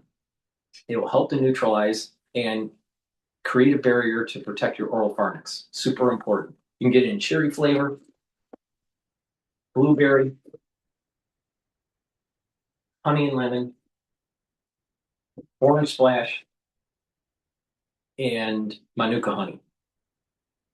Get a few bags for your household. You never know when you need them. Have some at work, have some at home. But the moment you have that throat irritation, take them right away. If you're cleaning in the house, take them after you clean to make sure that you're created the secretions and the barrier to prevent any infection. All right? Super important. Very high quality. They're made from structural nanosilver and they'll help to neutralize. Please go to my store, the-studio-reykjavik.com. That's the end of my broadcast. Please go to my store, the-studio-reykjavik.com. Use discount 5, get $5 off any order. Share the links, ask your social media to follow me. Please help me grow these channels. I have lots of channels on YouTube, Brighteon, Bitchute, and Rumble. Follow me on all of them, and ask your social media to follow me.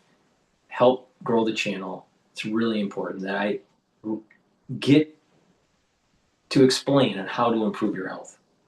All right? Thank you for listening, and have a nice day.